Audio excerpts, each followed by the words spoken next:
We are now live, Your Worship. Thank you, Mr. Beal. Well, welcome everyone. We are at a special meeting for, a budget meeting, and we have a variety of people wanting to present today. So I will call the meeting to order. First, before we do that, I do want to make a couple of things clear. There are no decisions being made by council here. This is about, as usual, it's about to get input and to clarify any questions you have about the type of input you're getting. If there's follow-ups, we'll follow up after the meeting with individuals for more information. Our agenda, we have had 2 additional people put their like to speak to us tonight. So I would like to ask if council is prepared to amend and add 2 topics to the agenda, and then we would ask about adopting the amended agenda.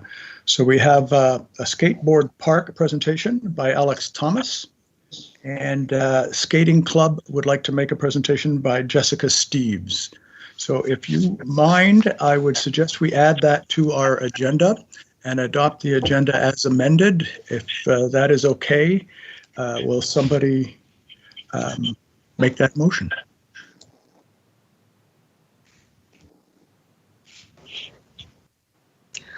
I'll make that motion. Councillor Butcher.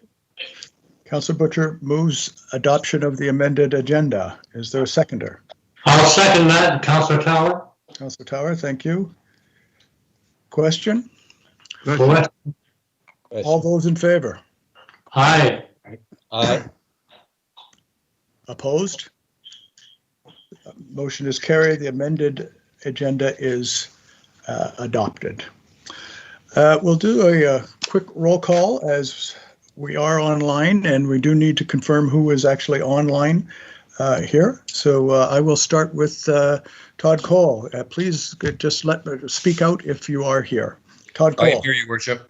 Thank you. Matt Pride. I'm here, Your Worship. Thank you. Ron Kelly Spurls. I'm also here, Your Worship. Thank you. Craig Bowser. I'm here, Your Worship. Thank you. Thank you. Elizabeth Hartling. I am here, Your Worship. Thank you. Thank you. Becky Goodwin. Yes, I'm here, Your Worship. Thank you. Thank you. Dwayne Acton. I'm also here, Your Worship. Thank you very much. Thank you. And sorry about that. Mike Beal. I'm here, Your Worship. Thank you. Jamie Burke. I'm here, Your Worship. Thank you. And is Donna Beal here, or is she left already? Thank you, Your Worship. I'm here. Okay, thank you. I didn't have you on my handwritten list for some reason. Councillor Finney. We'll come back and see if he is. I'm not sure if he was able to get his Wi-Fi working. Councillor Butcher. I am here. Thank you. Councillor Black. I am here. Thank you very much. Thank you. Councillor Evans.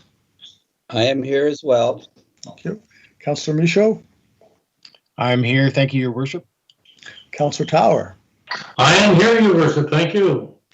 I am going to ask for Councillor O'Neill, but we did not expect her, and as everybody knows, she went through an operation recently, and we appreciated she made the last meeting, but she was not able to make it tonight.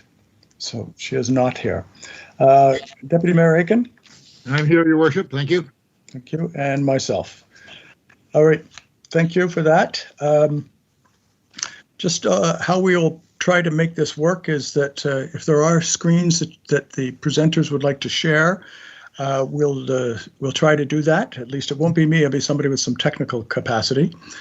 We do have roughly 10 minutes per presentation, and we'll try to keep you to that.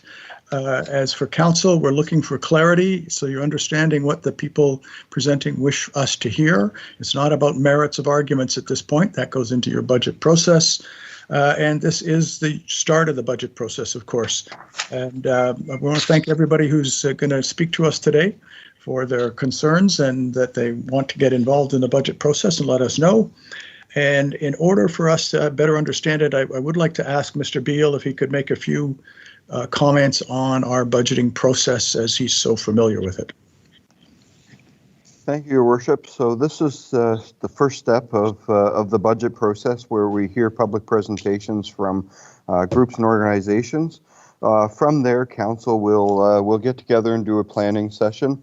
We will then have managers who will then submit their budget request, which will be reviewed by myself and the managers together. That will be the operating budget as well as the capital budget. So managers will be required to submit that early October, which we will review throughout the early part of October in anticipation of the presentation of the first draft for operating and or capital budgets October 19th and 20th. We will continue that October 26th, followed by November 3rd if need be, and with anticipation of November 9th being the approval of the budget. That is a little bit earlier than previous years. In past, we were approving it at the December council meeting. The province has initiated new timelines where they would like to have budgets approved by mid-November or late November at the very latest. We have not been confirmed those timelines yet. There is some thought that those may be taken off the table, but even if they are this year due to the pandemic, that will be the process in the past. So it's good that we get into that process now, rather than waiting where we know it will be coming. So further to that, as you indicated, people will be able to make presentations where money should be allocated and spent for 2021.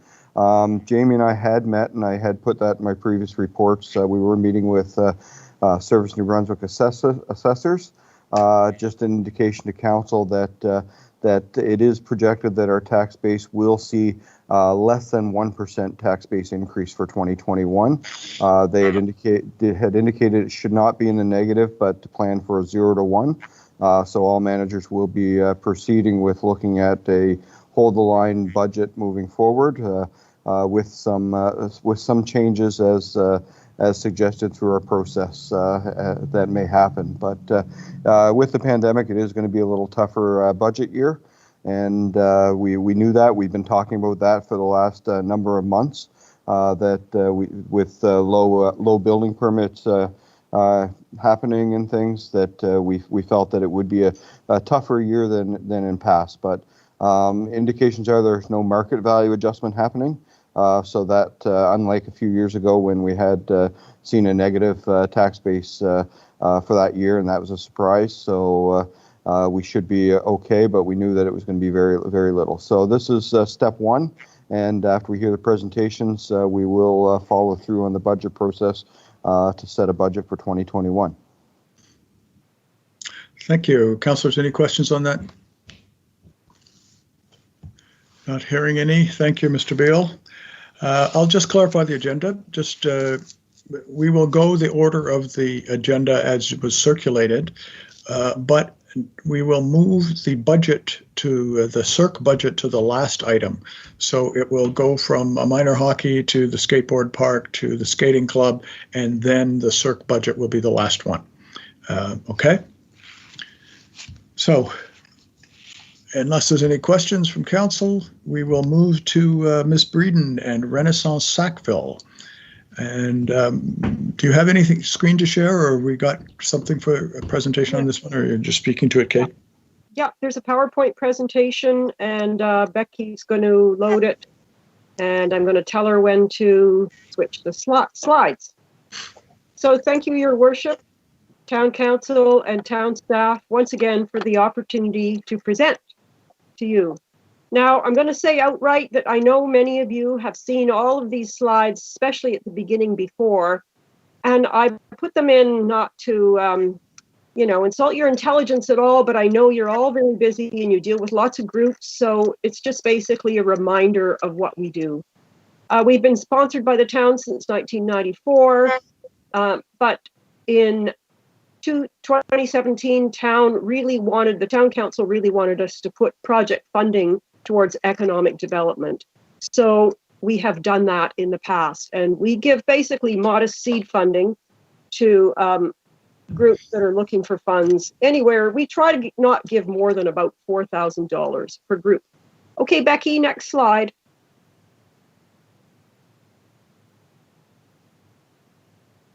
So funding community as well as economic development, obviously it helps to make Sackville really a great community to live in, and all of us know that, and it enhances community life and a sense of pride among our citizens. At this point, we have very broad funding criteria based on our vision for the town, which is in the last slide, and many of you have heard that before. We're working to revise our funding criteria to reflect more town council's wish that we focus on economic development. And our criteria were originally set up for community development, so the board is presently working on revising those. Some of the small grants we give, anywhere from $800 to $1,000 to say $4,000, they're vital to the startup and continued existence of small businesses that don't have a lot of extra money to spend on things, especially this year when they have to spend on COVID-19 requirements. And Renaissance Sackville also provides a very unique ability for a municipality to fund small businesses, which is quite unusual among municipalities across Canada. Okay, Becky, next slide, please. Through the years, I'm not going to go through this because, again, all of you know it, but we've funded such a wide variety of projects: educational, youth involvement, environmental projects, food sustainability, health, theater, dance, community art and literature, as well as music. And you can see the great big list there, over 20 years of things we funded. Okay, Becky, thanks. Next one. In 2019, we had a really, I thought, exciting and interesting funding year. There were a lot of small businesses that came to us looking for funding. Pie by Crow, the delicious food, is home-cooked healthy meals, ethically raised meats, organic ingredients. They have part-time staff, and they rent their space. We gave a small grant to Kissed by Fire Pottery to offer pottery classes to people in the town. We gave some money to Dave Carey Leatherworks to buy a new sewing machine to enable him to make finer leather goods. We gave a grant to Hounds and Vintage, and all that money went to renovating Pridham's space. He did all the work himself, so basically we just bought the materials and he renovated that space. And you know, it's quite kind of a vibrant business, and I think that space might be empty if the Hounds of Vintage wasn't in there. Okay, Becky, next slide. We gave some money to Iris Community Counseling and Consulting. They came to us and really demonstrated to us that there was a lack of family and youth-focused counseling services within Sackville. So they have set up to do that. We gave a small grant to the farmers market to help them have a harvest supper during fall fair, to raise funds not only for their market dollars, but also to showcase a lot of the local farmers. At the end of the year, we gave some funding, well, towards the end of the year, in the fall, to Thunder and Lightning Ideas to construct a traveling bar to take to summer outdoor events in the Sackville region. And although Thunder and Lightning have since closed due to COVID-19, they have used their traveling bar and they're still using it, and they intend to keep using it. So it's definitely not a loss there. Gave some money to the production of Pinocchio from Perpetual Motion Dance Studio. 120 local dancers, choreographers, part-time student teachers, and volunteers were involved in this show. It's held at Convocation Hall over 2 days. There's about 3 performances, and there's studio. Some of the economic spin-offs from that are studio and space rentals, set construction, lots of shopping, dining, and flower sales by attendees. Okay, next slide.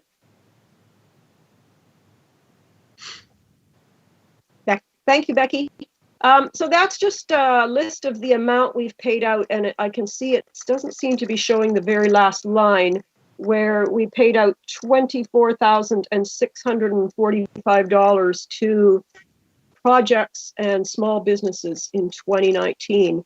And usually town council designates $25,000 for Renaissance, so almost all of it last year went to grants, and we did have a bit of carryover, so we used the carryover from previous years for our admin costs. So I think, we're using really most of the money that town gives us to fund these small businesses and community projects. Okay, next slide, Becky.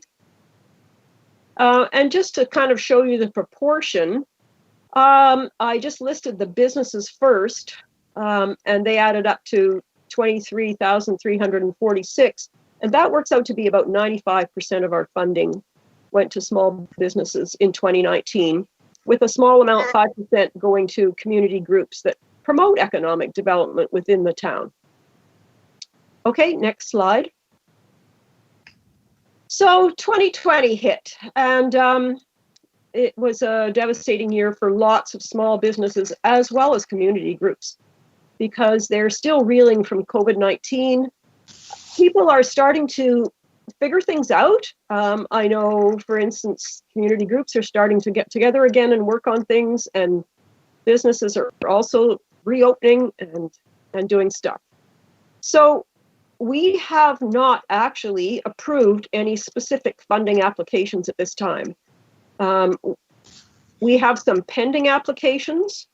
There's been some inquiries from local businesses of how to operate within the new COVID restrictions and guidelines. Especially service industry businesses are really facing things like having to be outside, having to have more distancing, having to have more cleaning things on hand, having to pay people to clean, all things like that. And I really think Renaissance, and the board really thinks Renaissance can play a key role here and assisting, with additional business costs that can really make it difficult for a business to keep open during COVID-19. And this is like a national problem that's going on.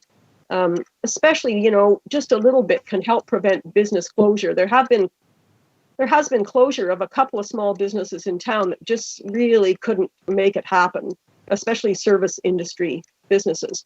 And one of those did apply for us back in February to do something. And then March happened, and we said to the Black Duck Cafe, well, you really need to change this, and you should apply for money to change your business so that it can stay open during COVID, like some of the distancing requirements. But they found they just basically couldn't do it. Now, community and arts events, we've also had inquiries, but again, no applications. The groups are still figuring out how to operate under the new COVID-19 guidelines.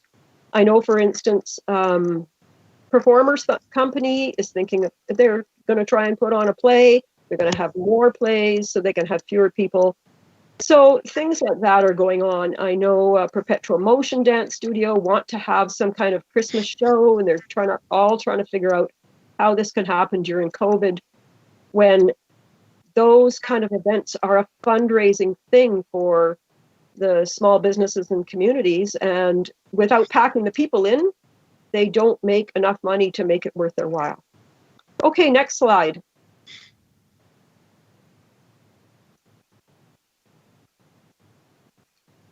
This is just a quick thing. We also have a downtown facade improvement program where funding is available to assist downtown businesses with facade improvement, and it's usually signage and things like that. And it does promote economic development. So the eligible properties have to be in the business improvement area. We give up to $3,000, but the property owner has to match that. And in 2019, we provided funds for new signs and awnings at Downtown Digital. Okay, next slide. Another thing Renaissance Sackville does is we apply every year to Canada Summer Jobs, or one year we got a student through SEED, to hire a student to run the community garden. So we did get funding this year, and the demand obviously for plots was high. Everybody was planting a garden. And so we paid for the student, and the town of Sackville also supported the garden with land, cutting grass, and so on, as you can see there. However, this year, the garden usually has a lot of kind of some public events and training and education and so on, but none of that could go on this year. So it was quite a quiet year. But they're thinking of starting a garlic plot for future fundraising, and they want to partner with EOS to develop a community composting system for use after the pandemic. So it's another thing that Renaissance Sackville partners with and is involved in.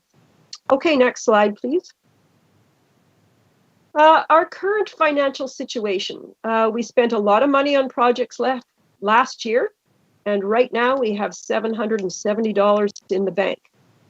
We do have a bunch of outstanding administrative expenses, which we still have to pay.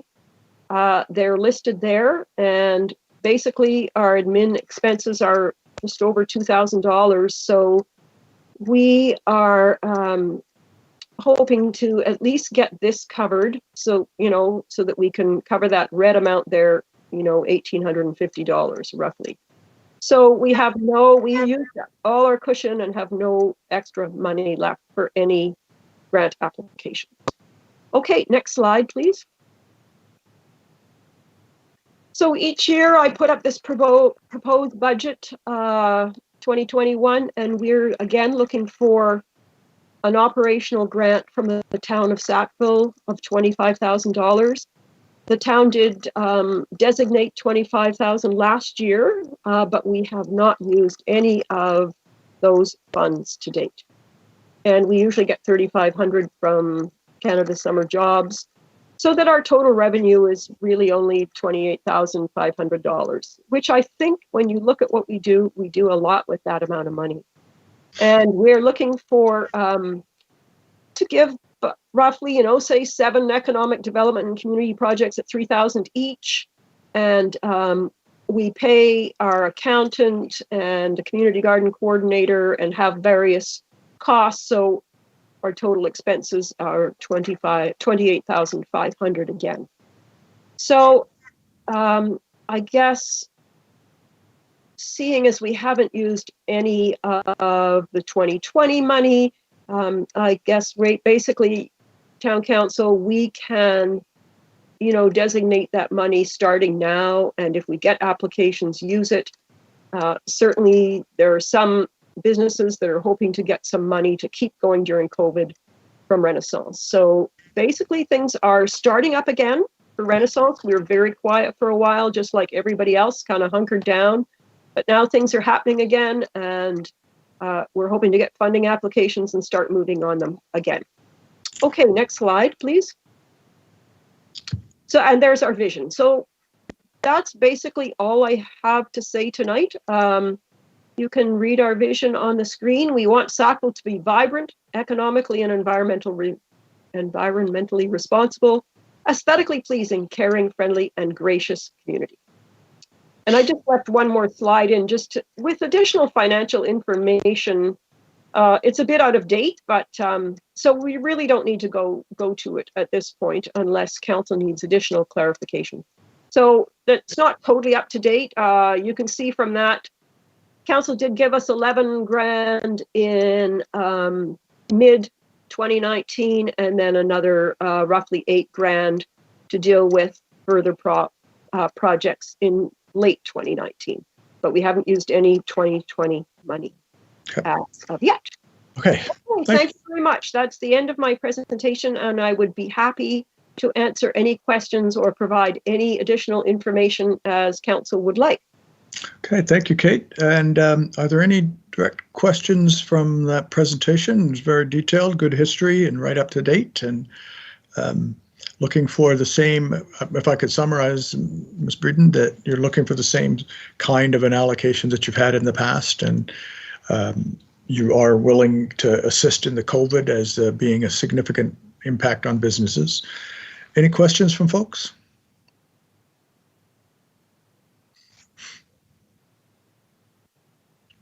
Okay, I'm not hearing that. So thank you very much, Ms. Breeden. And thank you. We went a little over time, but sorry about that. we will. Hey, that's supposed to be my job, and I didn't do it. It's not you to apologize me. So we will move to item number 2, which is Sappy Fest. Jeff, are you available? Yes, Your Worship, I'm here. And do you Just have, getting my screen ready to go. I'm going to share my screen with you.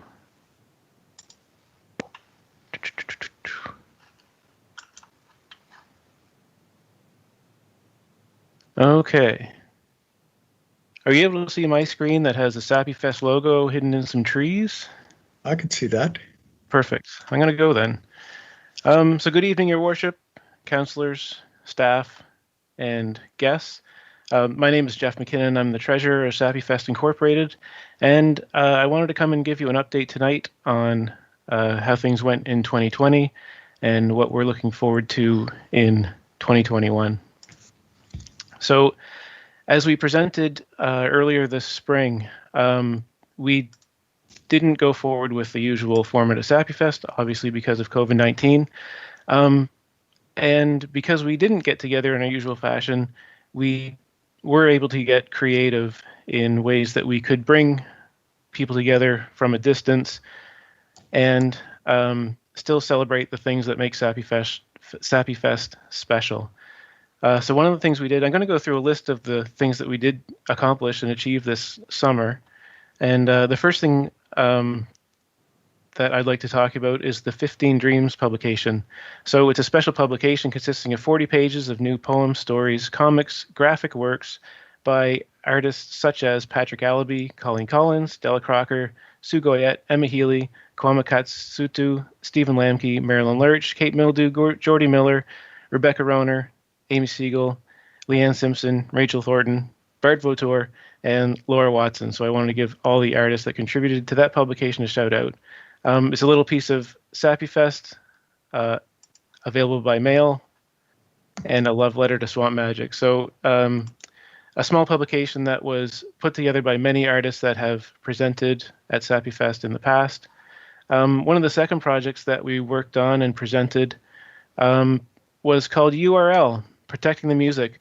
So this was originally planned as IRL, in real life, a panel discussion that was to take place at Sappy Fest 15. Obviously, with COVID, the panel discussion couldn't occur in that fashion, and so it was moved to an online forum presented by Sappy Fest and included conversations with Delvina Bernard, Cuento, Tika Holiday, and hosted by Nick Dorado. And it was an important and timely discussion on what the music industry can look like in the future, and music that can have a cultural impact while divesting from commercial authority. So this was an important panel discussion that we were able to host online, URL, and talk about the music industry and where we are. We also presented some online performances, both live and pre-recorded, including performances from Wares, Egyptian Cotton Orchestra, Cuento, Clarka Wineroom, Jenna Barry, Julie Dwaron, John McKeel, Jordy Miller, Leanne Simpson, and Lavender Bruisers.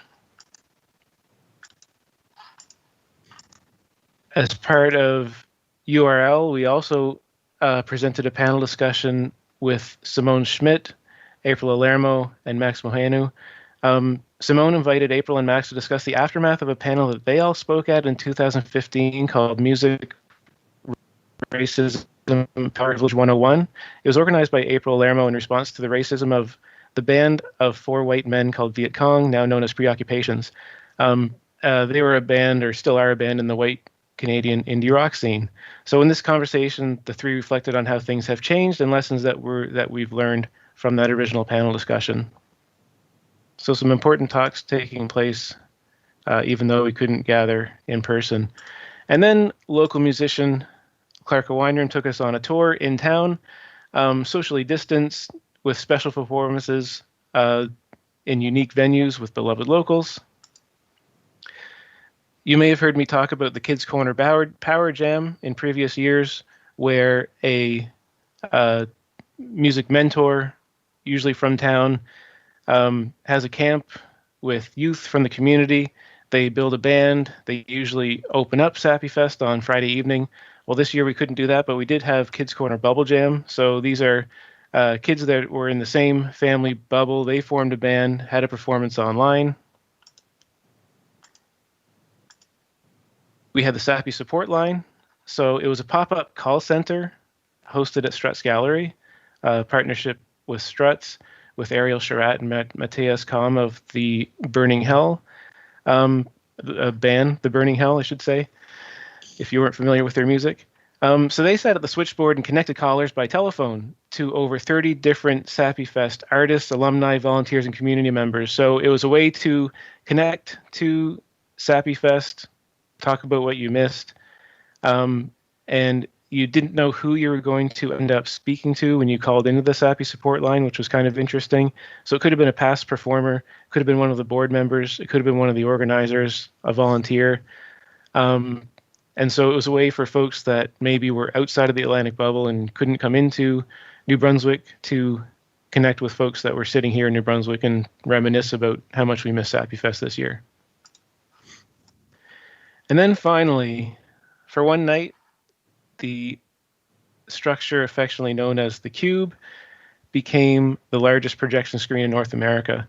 So this was a socially distanced outdoor projection show, a collaboration between Sappy Fest, Owens Art Gallery, and Struts Gallery.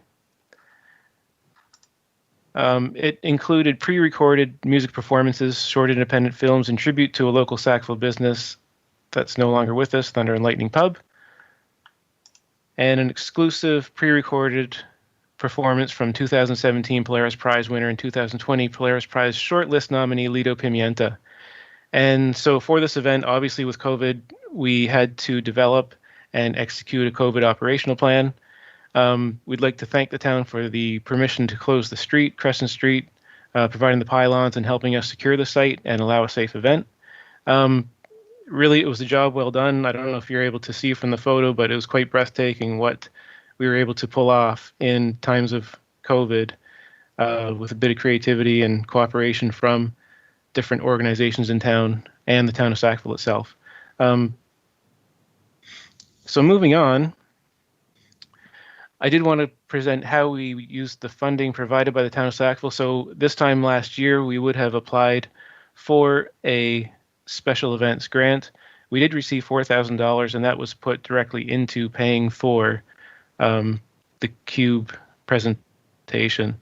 So I've provided a breakdown of where those costs went. It was money well spent to both bring in the projectors required to pull off that presentation and to make the site secure by creating COVID signage. And I don't want to take any attention away from the other events that took place this year. We did manage to pull off a wide variety of events, both online, in person, socially distanced, of course, and helped to maintain the spirit of Sappy Fest, even though we couldn't gather as we normally would under the tent on Bridge Street and throughout local venues throughout Sackville.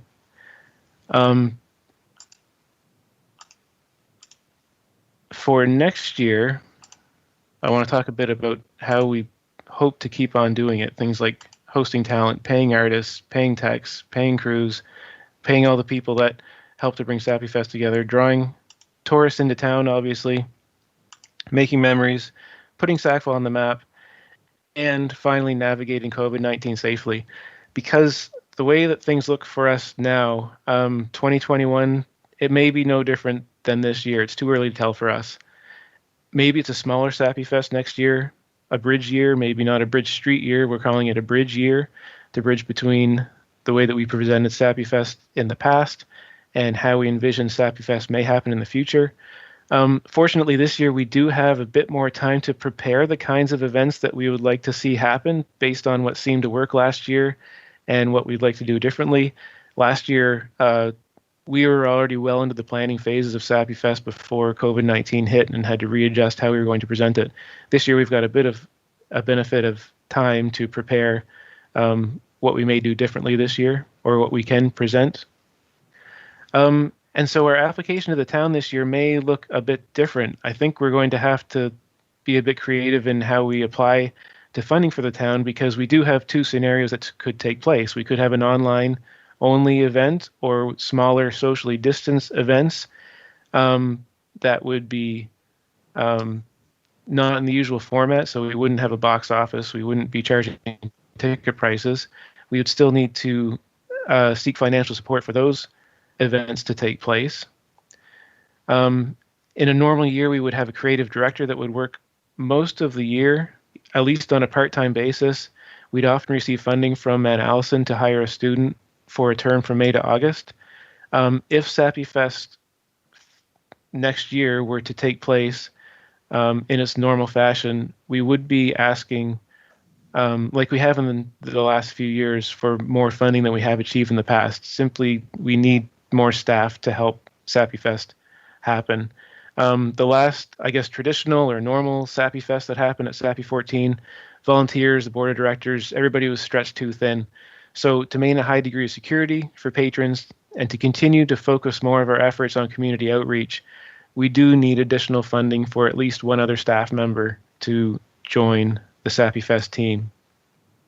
Our Sappy Fest events grant application is going to reflect this proposed funding, but the $4,000 that Sappy Fest has received from the town in the past won't be enough.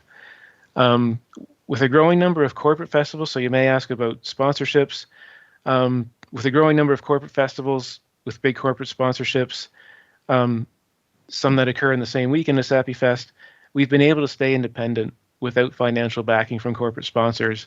And artists have indicated to us that this is a very important reason why they come to play at Sappy Fest and why they often come to play for less than they would get or receive at a commercial festival.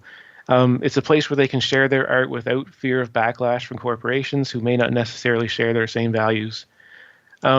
And we already know that Sappy Fest accomplishes many of the goals and objectives covered in the Town of Sackville Strategic Plan, as we've discussed many times in the past.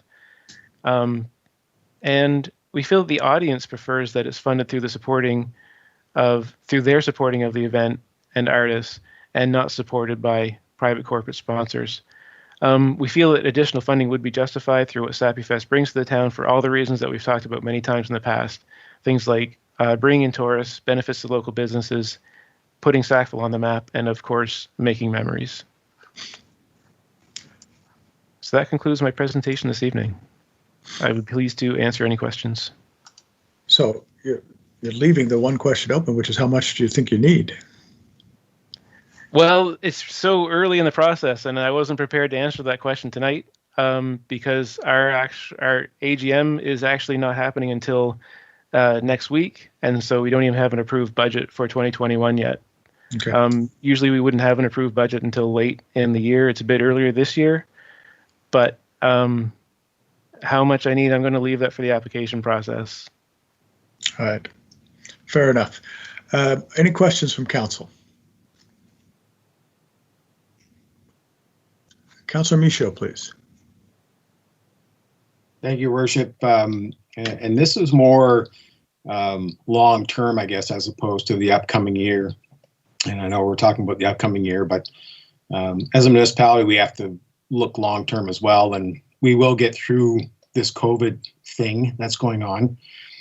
Long-term wise, I guess, as a municipality, what type of infrastructure could the municipality be investing in to improve upon delivery of such festivals as yourselves, and to attract interest and encourage other music festivals to take place here in Sackville? I think you've asked similar questions in the past, and this year my answer will be even more desperate than it has been in the past. The town has lost several venues in this last year that Sappy Fest relies on to partner with to present events. And so infrastructure in the future would include venue spaces, both suitable indoor and outdoor spaces that can host live music events.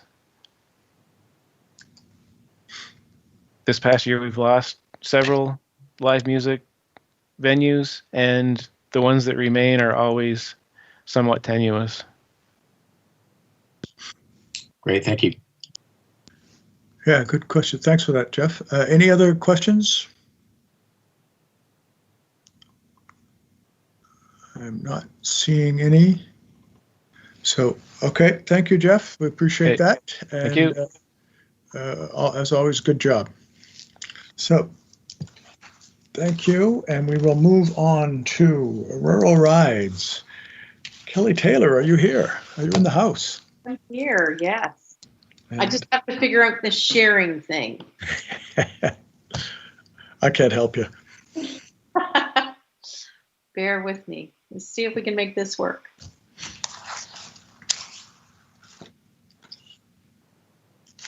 Can you see that?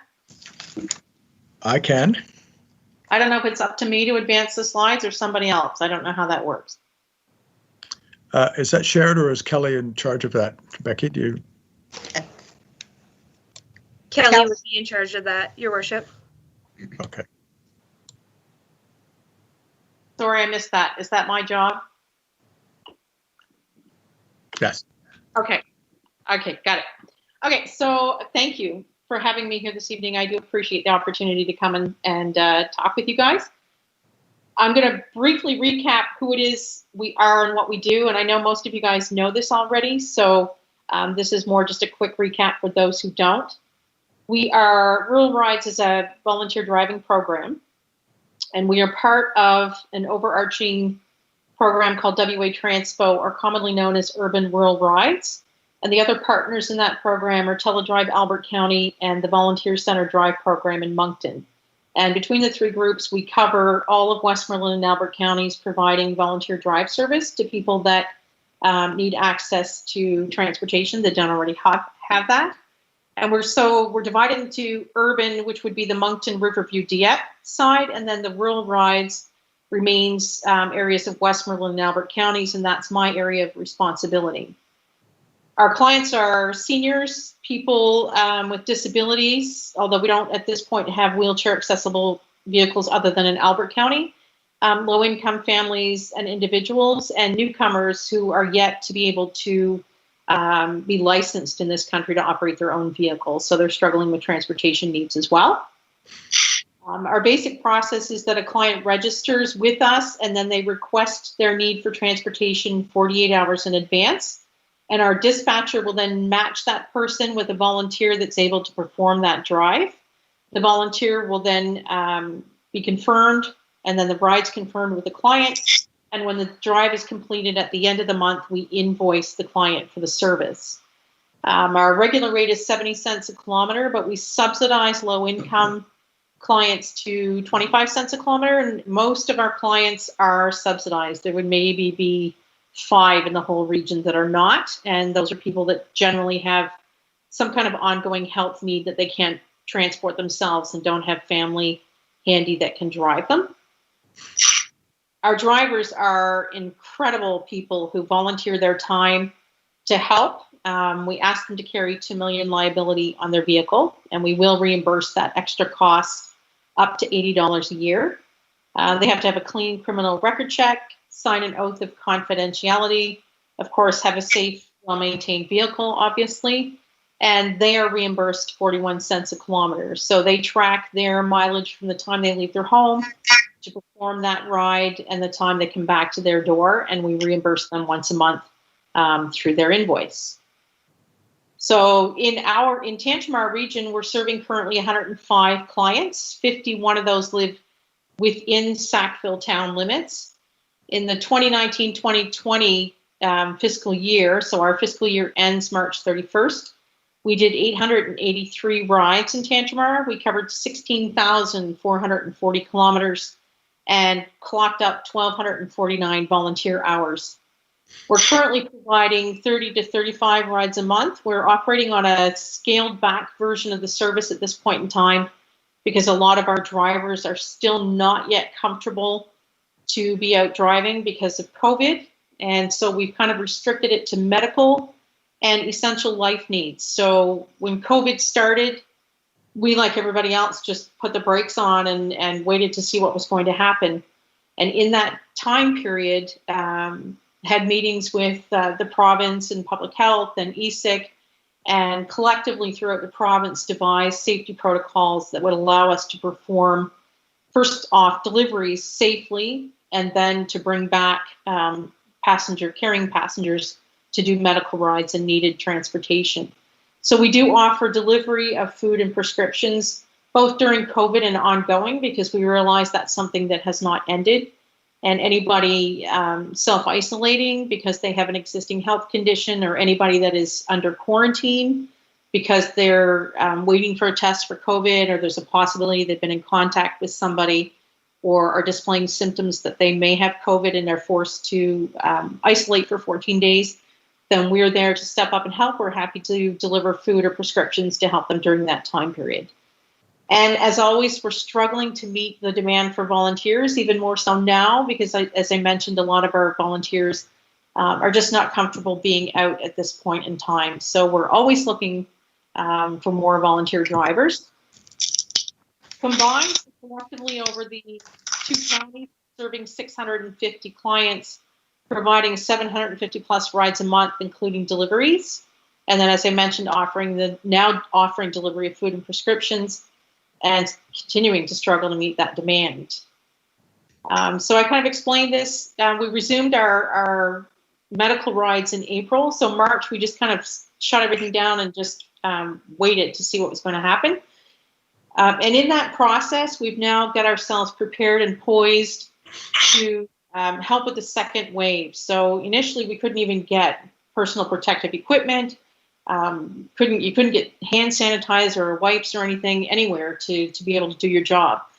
So we are now prepared. If the second wave comes, we've got the safety materials in place. Our drivers are prepared and they know what to do and how to do it. So we are expecting that there will be, hopefully not too bad of a second wave, but there will be a rise in cases at some point and people needing that extra help for meals and food.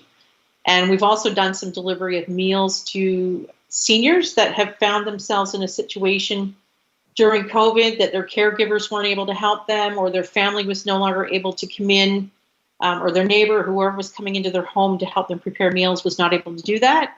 So we've partnered with United Way and with Horizon Health to be able to deliver prepared frozen meals to seniors that they just don't have access to help, and we deliver a week's worth of meals at a time. So that's been a really helpful thing for some of our seniors that are just struggling to get by.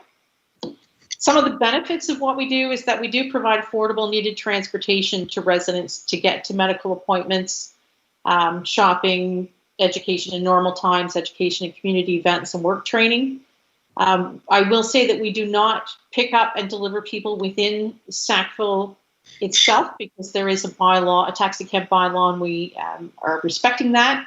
We will pick up residents in Sackville and take them to further locations. So the rides are often to Moncton, to the hospitals, or to Amherst for healthcare in that region. So we will also bring people from outside Sackville into Sackville to access needs there, such as grocery, food bank, and medical needs there.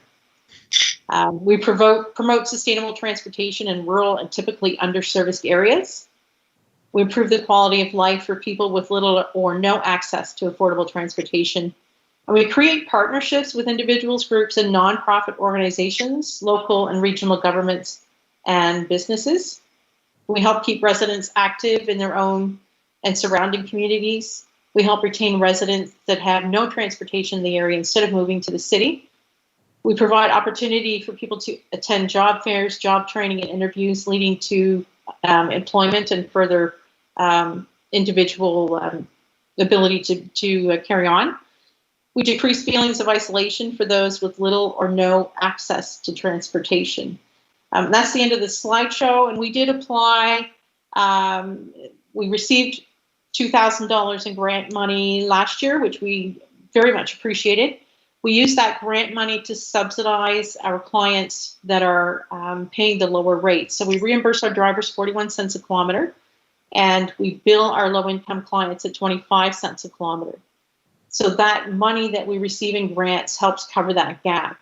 In last fiscal year, we subsidized $3,835 in rides in benevolent funds for clients in the Tantramar region. So that's where we're using the money. It's an essential service, both helping people get to appointments and now bringing needs to them as well. And that's all I have if anybody has any questions. Great. A little feedback there. So, Kelly, I don't want to get into details, but are you looking for a similar amount of money? Is there an ask attached to your presentation? Yes. Well, we asked for the same amount every year, and you give us a lower amount every year, so I just put the same amount in. But we did ask for 5,000. We really have no idea how this year is going to play out. And our deliveries we're doing for free. We're not charging for those because people just find themselves in a situation that is completely unexpected. So food and prescriptions, we across all regions, we're delivering for free. So we're kind of eating the cost on that. So if we get a heavy second wave, we could be in a situation where we're looking for a lot more money. Great, thank you for that. I just want to note that our Tantramar COVID Task Force speaks very highly of you and of your services from Rural Rides. Is there any questions from councils?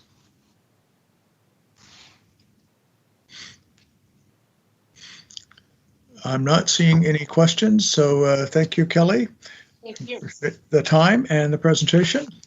And we will move on now to live bait.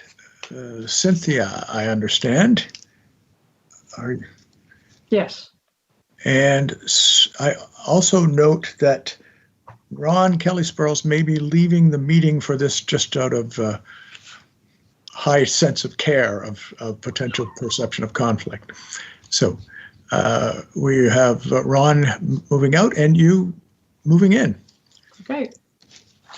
Thank you. I'd like to say good evening to everyone.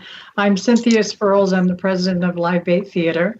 And I'd like to thank you very much for having us at this meeting. And I have a slideshow that I'm going to try to share with you guys. So let's see.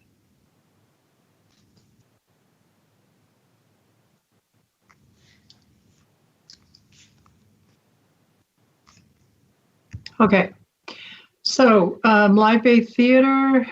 I can't see it. You can't see it? No.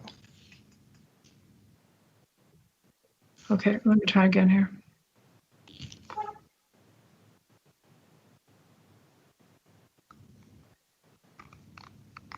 I can see you. Can you see it now?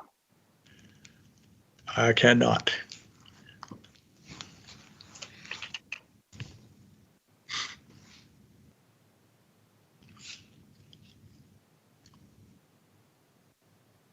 Oh.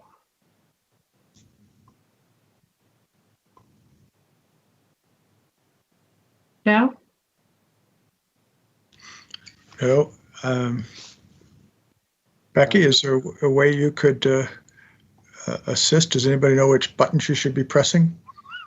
Yeah, she shares her desktop. That would be the, so when she clicks the share content, the one in the bottom, the far left corner desktop should be the one to share.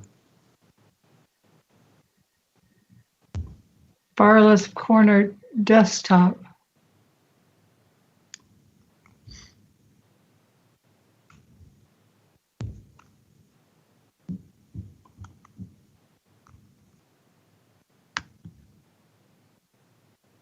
There you go. There. Oh, thank you. Okay. Sorry about that. Okay, Live Bait Theater, our board of directors, let me get, okay. Oh, start from the beginning. Okay. Our current board of directors, I'm the president. The treasurer is Sherry Richard. The secretary is Cordia LeQuint. And the last board member is Jackie Guthrie. Our mandate is to enhance the cultural life of the Central Maritime region, telling entertaining and thought-provoking stories with an emphasis on new Canadian scripts. And we are a registered not-for-profit charity. So these are some of the things that we did in 2019. We presented the play Cole. It was a world premiere play about the Sackville speed skating legend, Chester Cole. We celebrated the 150th anniversary of the Intercolonial Railway.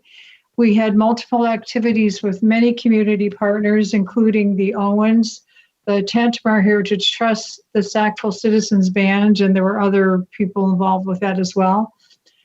We had a performance of I'm Not What I Seem, Songs and Stories of Rita McNeil. We had performances in Sackville and a tour of that production in New Brunswick and Nova Scotia. We had workshops for young people in Sackville and other locations. And we had a production called No Room at the Inn. It was our dinner theater in Sackville and on tour. It played to more than 1,000 people in Sackville. And then in 2020, we had a performance of Love Letters, the play. It was at the Marshlands Inn.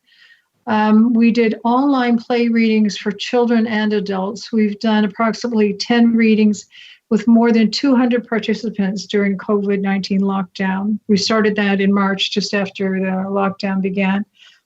We had a New Works Festival and social distancing play festival.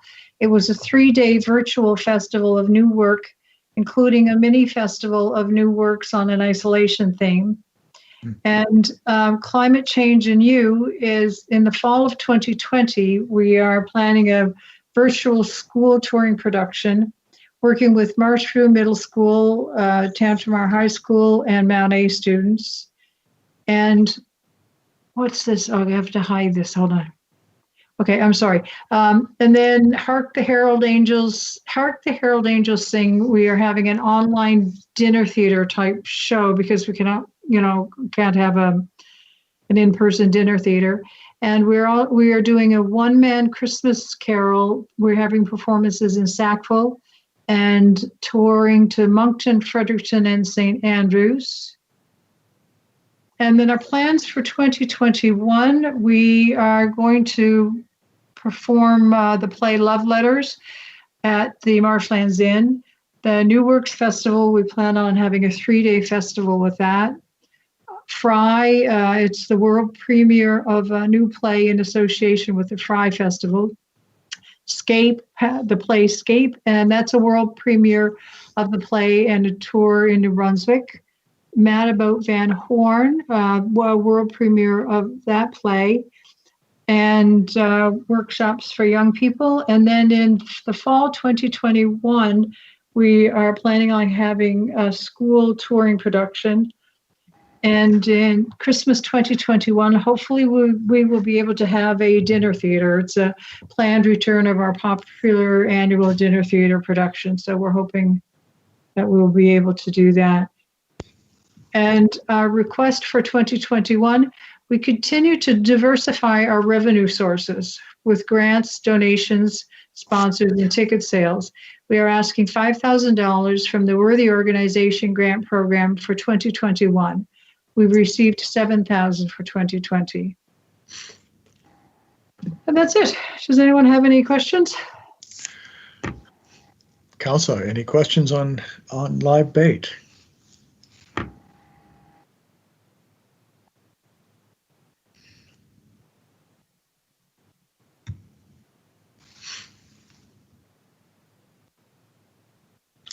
I'm not seeing any there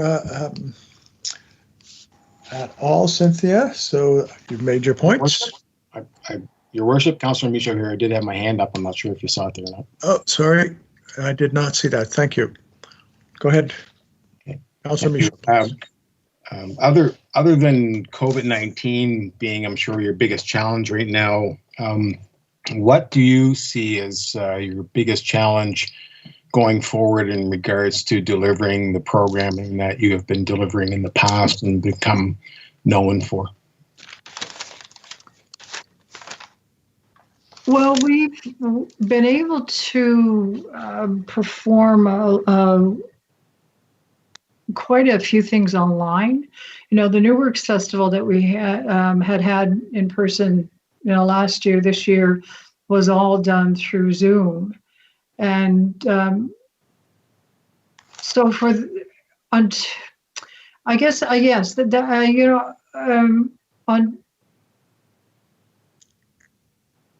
that's it. We will continue to do. If we're not able to do things in person, then we do what we can online. And we had students working for us, and they did a lot of what they did was online, and they participated in the performances and through Zoom. So we've been able to adapt, thank God.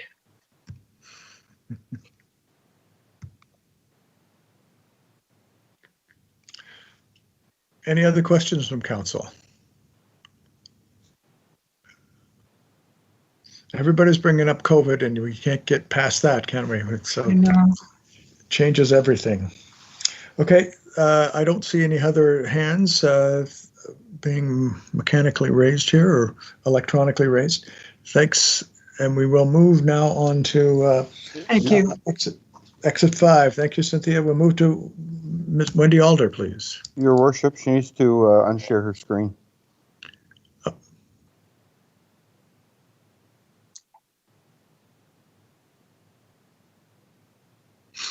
Okay, you're good. There we Okay, go. can everybody see my screen? Had it for a second. Oh, okay, moved it. I'll put it back. There we go. Okay. Thank you for this opportunity, Mayor Hyam, Council, and all the guests on the line. I wanted to talk tonight about exit 506 and the beautification, which we started a few years ago. Exit 506, in 2018, Acoustics recommended that we create a village type area at exit 506. The village was to include sidewalks, bicycle lanes, hiking and biking trails, 2 new parks. This year, 2020, brings on the installation, which is happening now, of sidewalks, curbs, storm sewers, and the widening of Cattail Ridge for safe cycling. So 2021, I wanted to consider the next steps in the acoustics report.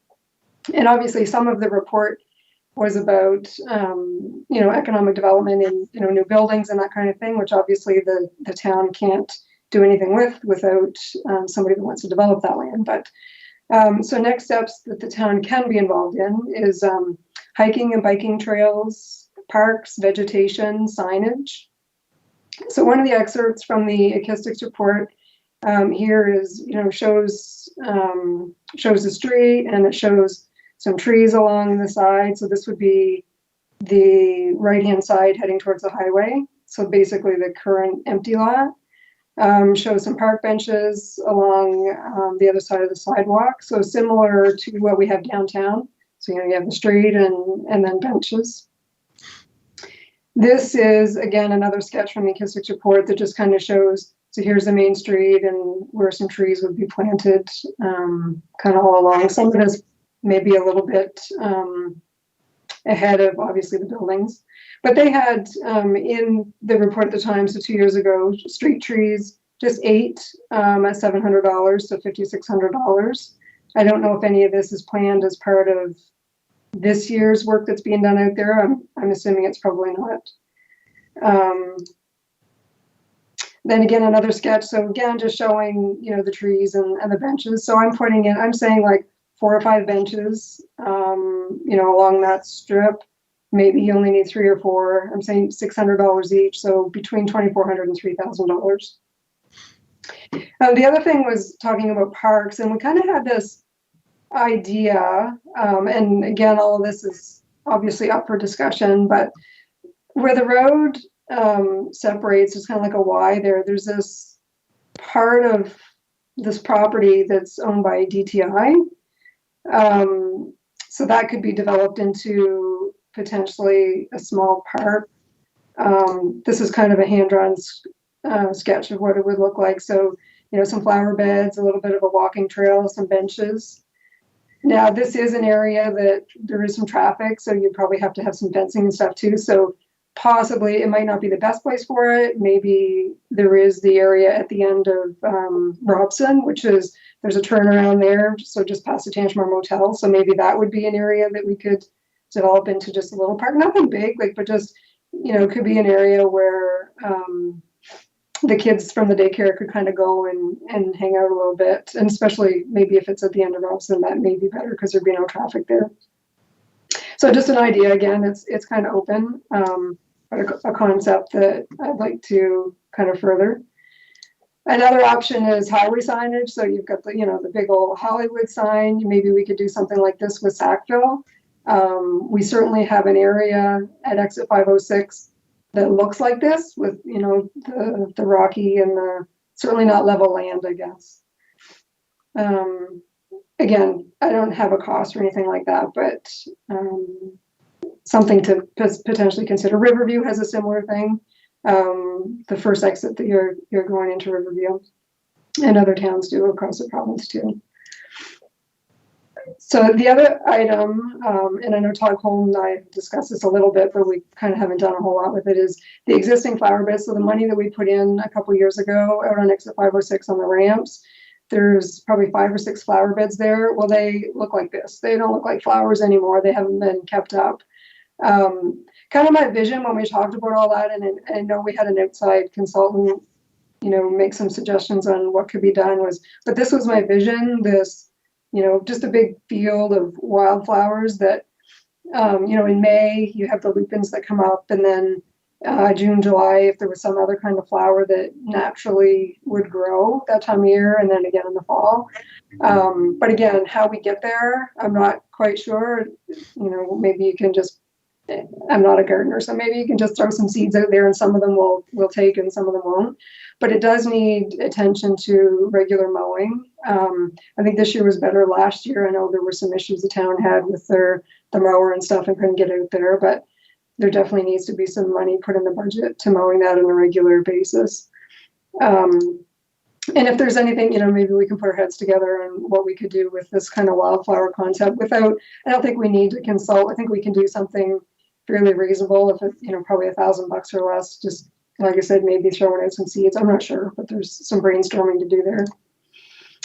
So in summary, what I'm asking for is $50,000 to put in the capital funding for exit 506 for 2021. That would be vegetation, 5,600, which would be the trees, about 3,000 for park benches. And then the rest of it would be kind of further discussion to happen, on a Robson Park, so Robson Avenue, highway signage potentially, and something to do with the existing flower beds to actually make them flowers instead of dead grass. That's all I have. If anybody has any questions, at this point, I'm just asking, I guess, to earmark that much money, and then we would kind of have some discussions and figure out what else we could do. Exit 506 is one of the main exits into Sackville, obviously, and onto Bridge Street, which takes us right into downtown. So currently, it looks kind of shabby. I'm assuming it's going to look a little bit better when the road's paved up and that kind of thing. But just to put a little bit more money into that into town and continue to make it look better for people visiting the town. That's it. Thank you. Great, thank you. Yeah, and the timing would be right if all that infrastructure's in this fall. It'd be good to take a look at further improvements next year. Any questions from councils? Certainly given us good detail and good outline of what you see is necessary. I'm not seeing any questions. No. Okay. Do we have your presentation? Can you be sure send it to Donna or Becky? Sure. I can send that right now. Yeah. Thank you. Okay. Not hearing any other. So thank you, Wendy. We'll take that in to consideration. And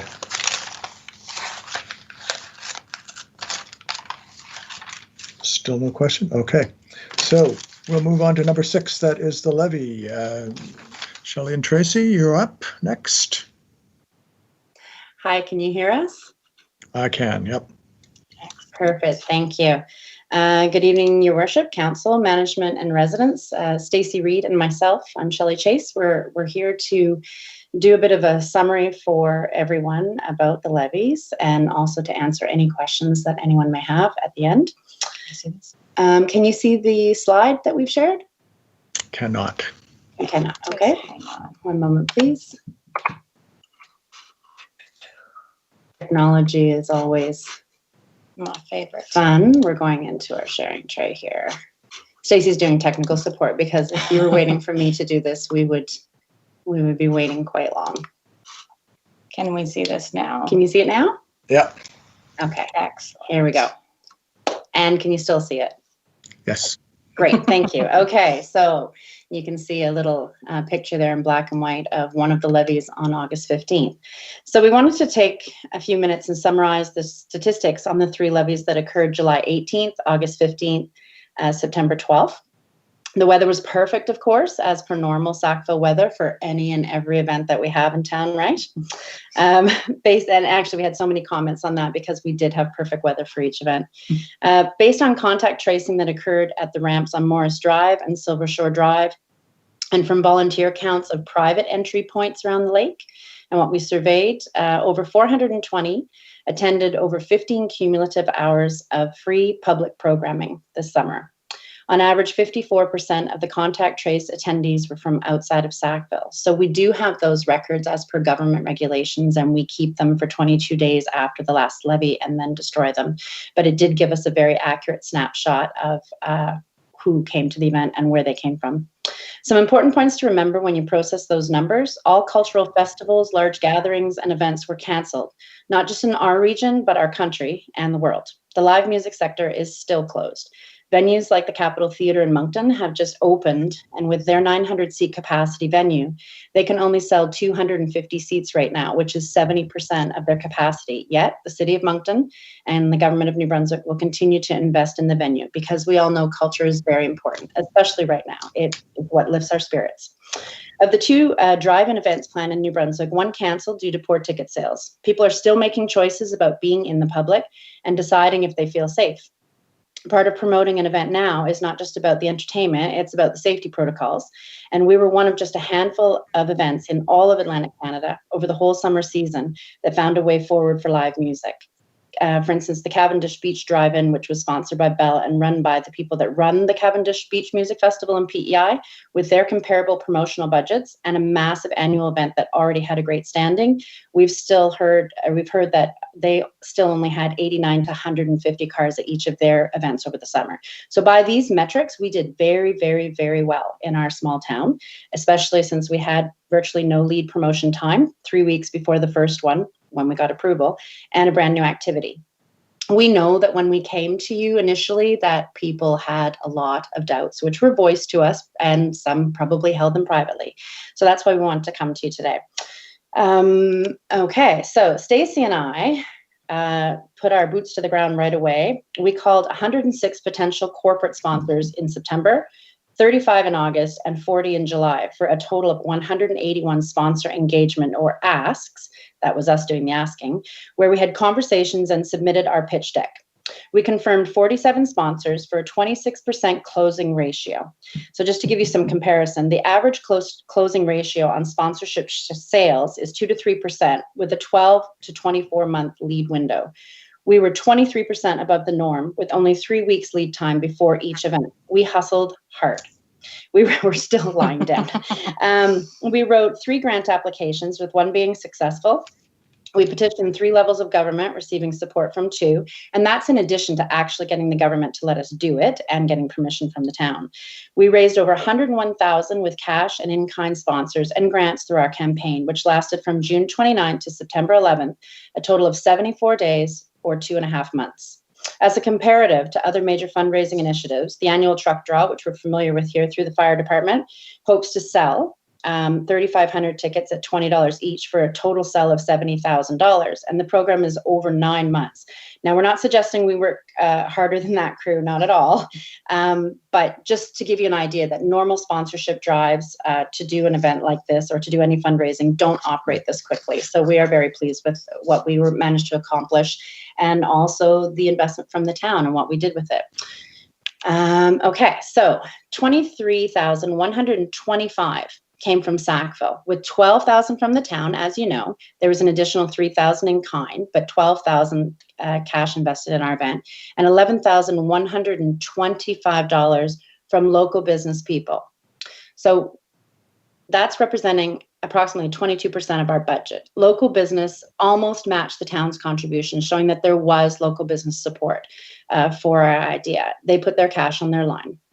On the line. That means we brought in $77,875 of outside investment to this event, to these 3 events in Sackville in the middle of a pandemic.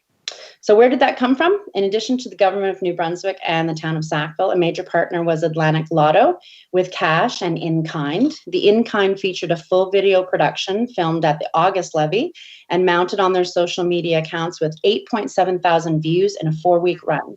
Over 300 digital terminals, so those were sales terminals around the province, promoted the event with our logo and mention and some visuals. And they ran 2 contests, which had 492 entries from their social media clients. And those contest winners had a backstage pass to sit in a social distance bubble and watch the event. So we'd like to show the video. It's very short right now. So we'll see if we can do this screen share here. Stacey, you're doing so good. I'm getting there. Glad it's you and not me. Everyone can hear this? The cultural events that were planned through the town of Sackville and other special interest groups had to be canceled because of social distancing. So we just thought this can't be the way we spend our summer here in Sackville. We rely on tourism and just getting together was so important. And then we realized we have Silver Lake. It's big, it's safe, and boating was allowed in New Brunswick. So we quickly called our colleagues and we were able to put a massive festival stage at the edge of the lake and then put all the patrons innovatively on the water.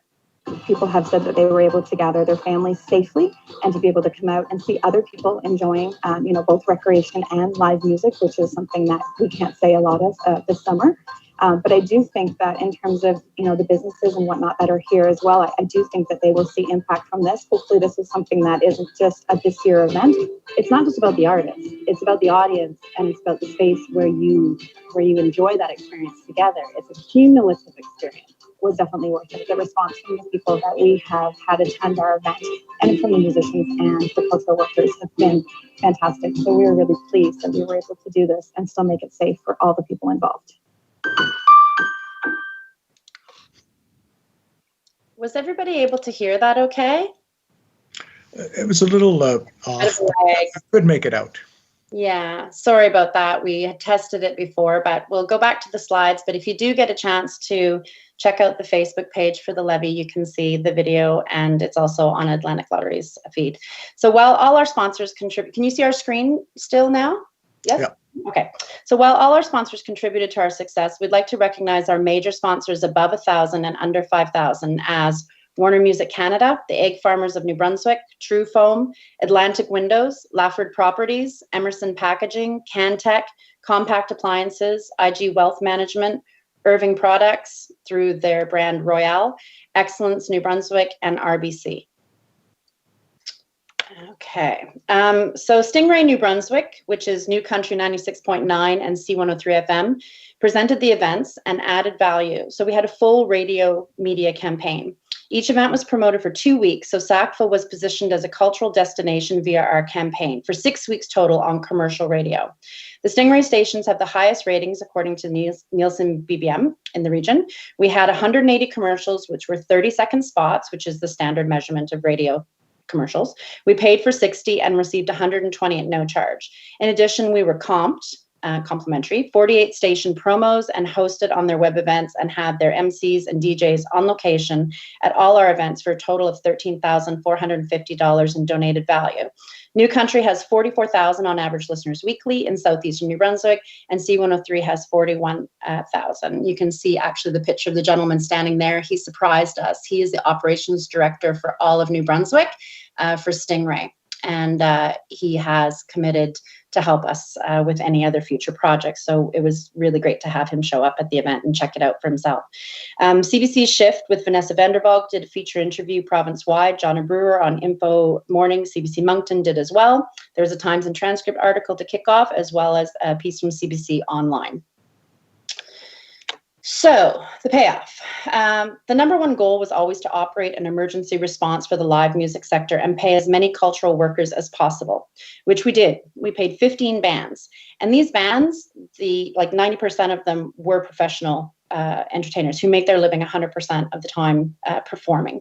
2 production companies and over 200 cultural workers directly or indirectly. The live music sector is still closed worldwide, no tours, no festivals, no plans. We couldn't even call this event a festival or a concert, which is why we called it a levy.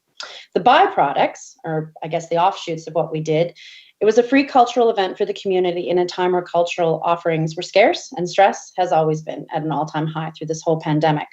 We proved that we could innovate live music spaces in a time of COVID, and we did it in an unlikely place of a town of 5,300 people.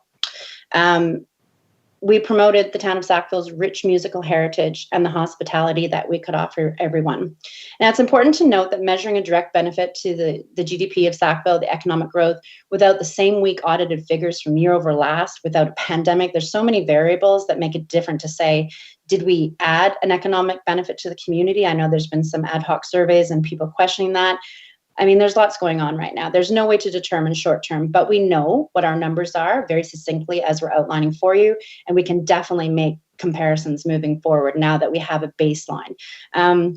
Here's the other thing. We formed the Intangible Culture and Heritage Council of New Brunswick, which is an incorporated nonprofit organization based here with an independent board of directors, which will operate the levy moving forward. What did you say? Moving forward? Stacey and I have been hired by the organization, so we're not on the board. We work for the organization to oversee this as well as other cultural events year-round in Sackville. So lots of stuff coming down the line. So yes, there will be more levies, and we are definitely not done yet. Drum roll, please. Tried to convince Stacey to play the fiddle while I did this part behind me. So we're in the corner. Levy on the Lake will row again August 19th to 22nd, 2021. We're in the planning stages, and as everything is a moving target with COVID, you know, we're not going to announce a whole bunch of solid plans at this point, but it's going forward. Our focus is family, tradition, folk, country, bluegrass, gospel music, local food, and folk dance native to this area. We're going to highlight what Sackville does best, which is celebrate our traditions and our stories. The 4 days will encompass programming at a number of venues around the lake in Middle Sackville, the traditional origins of Sackville. We loved being on Silver Lake. We loved being around Silver Lake. We loved hearing the stories of the good old days. There will be ticketed and free programming and something for all ages, both on the lake and adjacent to it. It will be safe. It will be live. It will highlight our community's natural beauty and bounty. It will tell our stories. And if we're allowed to gather on land by then, we'll do that too. But we've shown we can work with whatever the reality is without giving up on live culture right here in Sackville. In closing, we'd like to thank Judy Fawcett and her family for the use of their field all summer. It was amazing. Percy Best and Sharon Hicks. I don't think they realized they were going to get roped into it too, for all the parking they provided for us on Silver Shore and letting us access their gorgeous land all summer. Mark Hicks with paramedics, Craig Bowser with fire service, and Sergeant Paul Gagné with the RCMP for their regular and prompt communications and teamwork with us. These folks never, ever waited very long before they called us back. Dwayne Acton, Todd Hicks, the Department of Public Works and Parks and Recreation, who delivered not only literally tons and tons of sawhorses and candles and snow fencing, but they were always there for us. Any question we had, if we made a mistake, they didn't get too angry. They just gently guided us in the right direction. Matt Pride, of course, and Jamie Burke, who answered many, many calls from us as well. The town of Sackville and the government of New Brunswick. We did it. We did it with your support. So thank you. Excellent presentation. Thank you for that. So we're open to questions. It sounds like what you're saying is that you've created, I presume, a nonprofit, this Heritage Council, and you're interested in doing something similar. Nothing tonight that you're saying you're committing to, but just that you set that structure, that's what you'd like to do. Am I taking that correctly? The levy we did 3 of them as an emergency response, but the levy on the lake will continue in 2021, but it'll be once, and it'll be a 4-day event. So Thursday night, Friday, Saturday, and Sunday. And it'll be a mix of ticketed programming and free programming. So we still want to keep the component of doing something on the lake because it's levy on the lake, but we also recognize that, and we want the public to realize the only reason why it wasn't completely accessible to everyone because culture wasn't. I mean, we're still in the middle of a pandemic. It's only now you can start to gather people. So yes, we're happening next year again as a regular festival, but the Intangible Culture and Heritage Council of New Brunswick, we work for that organization now, and we're going to do lots of things, big and small, all year round here in Sackville. Excellent. Okay, thank you. Are there any other questions from council? Councilor Michaud, please. Thank you, Worship.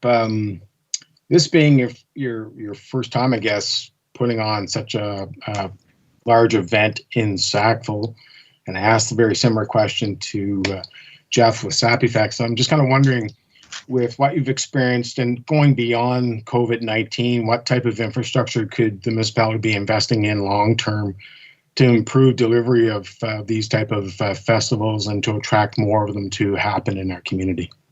Just your thoughts on that. I have two thoughts on it. In addition to the artists and the promotion of the event, the stage and the sound crew, one of the bigger expenses was insurance to do the event. And so I'm not sure if people are aware, but right now, if you get special event insurance, it doesn't cover or save harmless anyone from COVID. So if we rent a municipal building and we're required to bring in our own special event insurance, let's say we're not having a bar, it's just a gathering of people no different than any gathering that the town would host. Us having insurance doesn't make you less liable for people catching COVID, which is the big concern right now. As the landowner, you're still liable. So any events moving forward, if they're smaller, one of the big challenges right now is because if things are based on tickets, you can't get the number of people that you would normally have to increase the revenues, which is why we did it for free and hustled to get all those sponsors, because ticketing would have been so difficult to mitigate during COVID, and even worse as we go into the winter and we have very, very small numbers of people that we can gather inside. So if the town was somehow able to look into their insurance policy and work with nonprofit groups or even special interest groups to try to carry that insurance, it would take off $1,000 off the expense line. And that $1,000 usually corresponds to the base level of a regional entertainer. So that would be a huge help. The other thing would be to have an inventory of possible venues and have like almost a PDF of where you can go, what the power is like in there, what's the capacity, what's the fire regulation, can you operate a bar?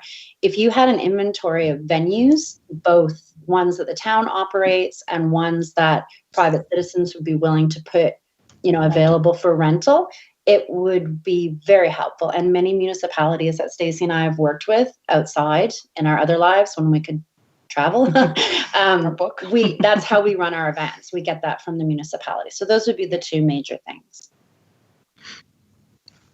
Excellent. Thank you. Thank you for asking. Any other questions? I'm sure there will be in the future, but I really appreciate the presentation you've made, and thank you for your innovative attempts this year that went over. A lot of people went up and enjoyed themselves, and thank you for that in a time of COVID. You'll be remembered for that. Thank you, Jeff. Okay, thank you. And we will move on to minor hockey. Mr. Doncaster, is that you? I am here. And I understand just similar again on a large portion of caution. Ms. Goodwin was going to step out for this presentation. Okay. Okay. And are you just speaking, or do you have a slide to share as well? I have a slide here, and I'm going to share it.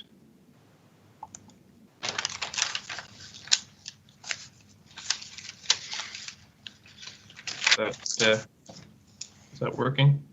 Yep. Perfect. I can see it. Perfect. All right, so thanks for adding me to the agenda tonight, last minute.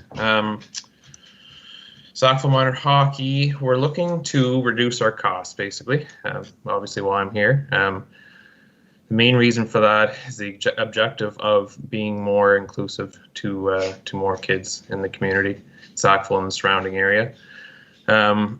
If we can get more people into hockey, more registrations, we can lower our cost.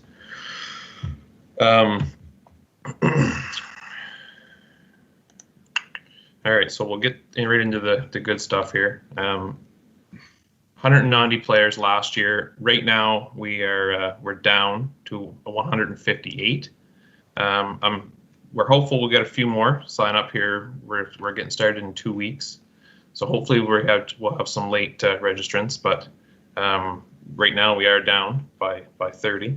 That number's been up as high as 200 and over recently, but every year. COVID has played a part, but every year it's going down. Excuse me. We added in the 115 from within the town limits, indicating 75 would be from outside of the actual limits of town. I'll touch on that in just a minute. And then the other big one from this slide would be the $83,979 in ice rentals. That's the number we're trying to get down. That's where we're at. I'll come back to that one.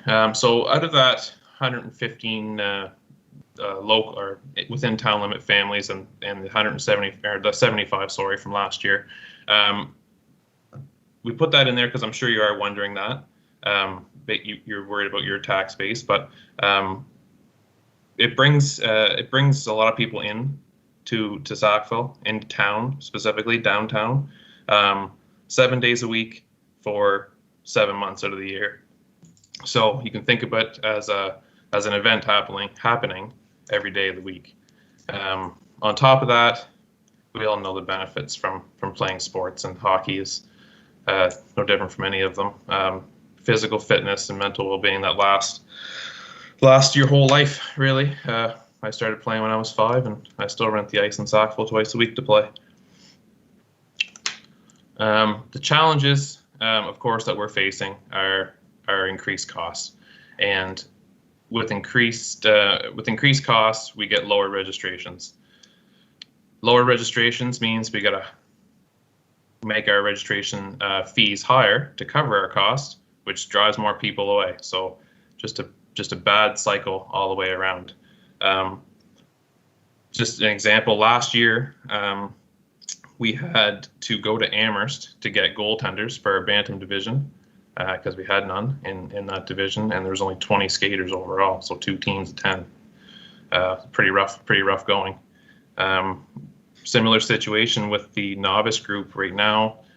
There's only 17 in that, so that's 1 team.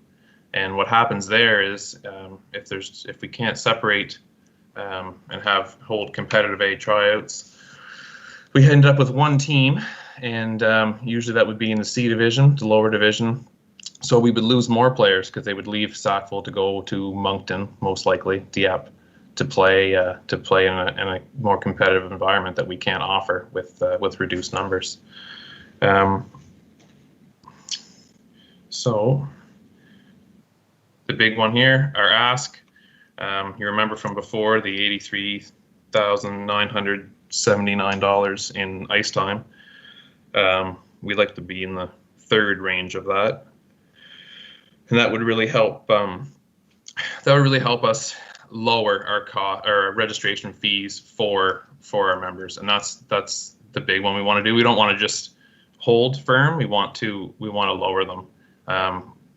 We had to implement last year a mandatory fundraising, an extra $100 on top of the registration fees to raise enough funds to make sure we could cover everything, and that went over well.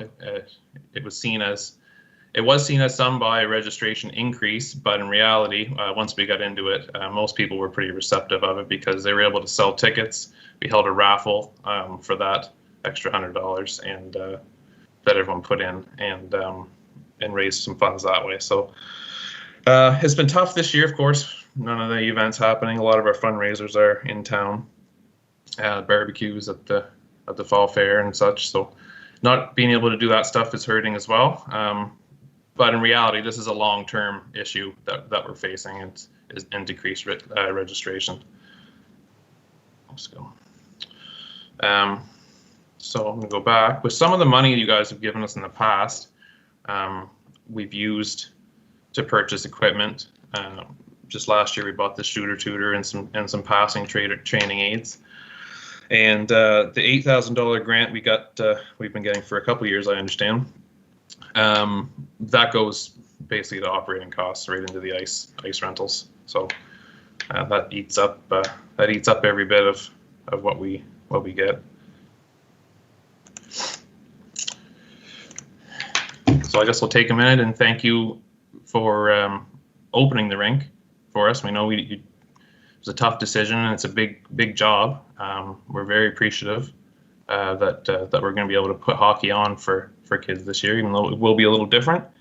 And thanks for taking a few minutes to listen to me tonight. Thank you for being straight to the point there, Ryan. In terms of COVID, has it resulted in any requirements that there be less kids on ice at any particular time? Like, is it raised the costs for you? It hasn't. It does. So the first part of it, yes, there is requirements for less kids on the ice, but the groups are split into different teams anyways. So at this point, I don't see there being more ice time required as of right now. If our numbers climb, we are 32 registrations short from last year. So as our registrations climb, that may push us a couple of our divisions over that threshold. Yes, it could happen. Okay. So are there any questions from council?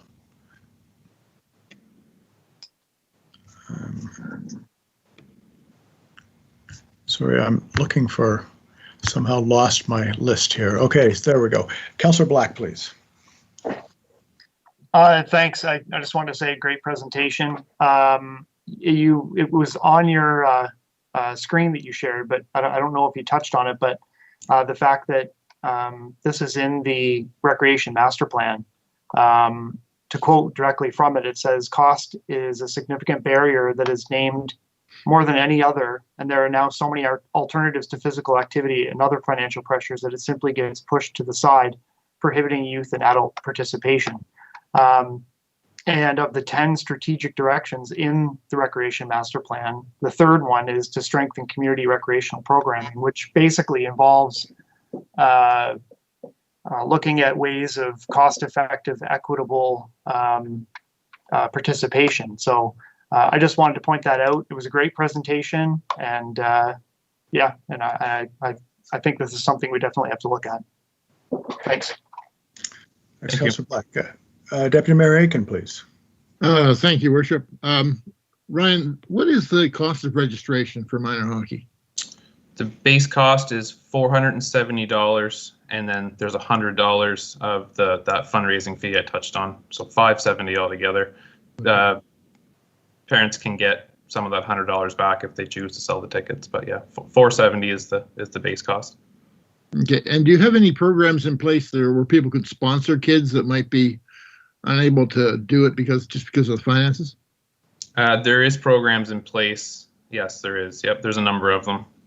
Okay, thank you. A number of them, yep. Right.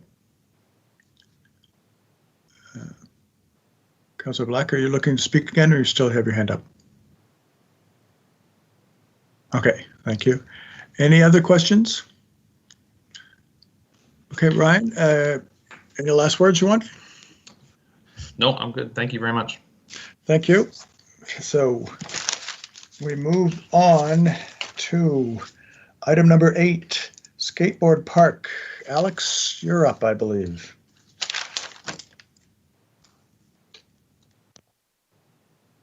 Can you hear me, see me? Okay, there you go. Okay, well, thanks for, as you councilors probably know, I was thrown in a couple hours ago to the agenda. Thank you for the late amendment and adding me. I use a skate park, and my son uses the skate park, and friends with lots of park users, and we're excited that the town is considering improvements. I just wanted to open by talking about why I feel it's a really valuable community space.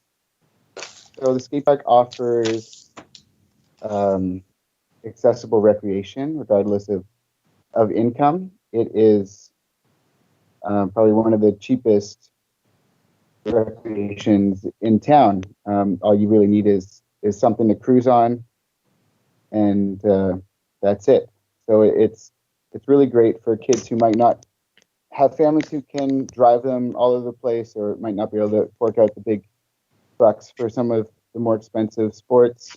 And so it's really awesome in that way. It's just super inclusive.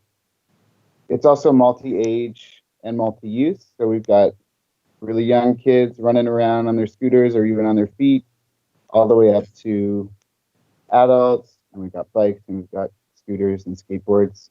So it's just a wide range of users and different activities that go on there. And it's a really positive recreation that's available during the summer when youth are in need of something to do. So, I think it's probably been quantified in studies, so I hear. But obviously, a skate park provides a place to keep busy and to have fun. And a healthy, well-developed skate park will keep kids off of screens and less likely to be engaging in harmful whatever. So they're positive in that way. And I'll add that I think it's really on point for the town to be considering this right now. My sense as a regular user of the park is that though it is used and appreciated by lots of people, the general sense is that it could use a few things. But we really appreciate the stuff that's happened in recent years, and it'd be great to build on that. And last thing I wanted to say was a well-developed skate park offers a accessible recreation that reproduces itself. So it provides countless hours of recreation without the need of coaches or administrators, and with all on a very low maintenance budget. And this self-sufficiency that's inherent to skate parks also really fosters resilience and independence and confidence in kids. So I'm here more just kind of like communicate a broad support, that there's a broad community support for improvements. I don't have a super detailed proposal at this time, but I would suggest that as a starting point, speaking with park users and speaking with other communities who have put work into their skate park, as well as getting quotes from local companies that have done skate park work would help inform what specific direction to take this. And I would be super happy to do groundwork, getting people together who use the park for that sort of consultation process. And I know lots of others who are very keen to work with the town to make the park better. And I think that this could be done quickly. I know you guys there's some timelines coming up, but I think we could really get some concrete proposals in quickly by talking to by getting people together, and the energy is there. So I think we could set some dates real soon. Well, I think the obvious next step is just more of consultation and figuring out what the broader community wants. I thought I would make some suggestions based on my own point of view. So I just got a few things to add, but I think I think it would be great to get more people in on this.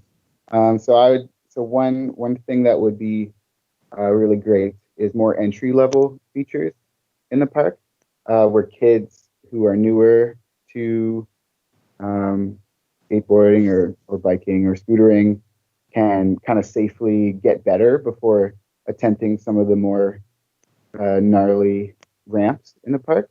There is that's kind of missing right now, I would say. Well, I mean, as a parent of a 7-year-old, it's clear, but there's a lot. I mean, that's a demographic, those younger kids that really use the park a lot, and I think they would get a lot more out of it and be more apt to come out more if there were more sort of entry level features. I think replacing the recently retired ramps with something would be fantastic. And I don't doubt you guys share that sentiment. I'm sure that was noted that some ramps were retired because they were getting old. And right now there's sort of some areas that are kind of like cliffhangers, where you can tell that there should be something there, but there isn't. And resurfacing, properly grading the pavement would be really nice. There's puddles are a constant feature during the shoulder season. Anytime there's been recent rain, there's lots of puddles going on. And I wonder if a sort of different category of asphalt, like, it seems more of a standard road asphalt that is on there right now, but something smoother would be more friendly for skateboards and scooters.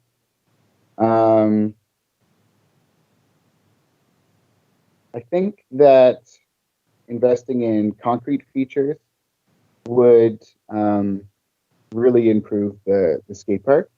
Concrete parks are long lasting, really low maintenance, and they're kind of a key element of sort of the most used and visited municipal parks. I'm sure many of you have seen like the parks in Moncton and Riverview and those concrete features really would take the park to the next level.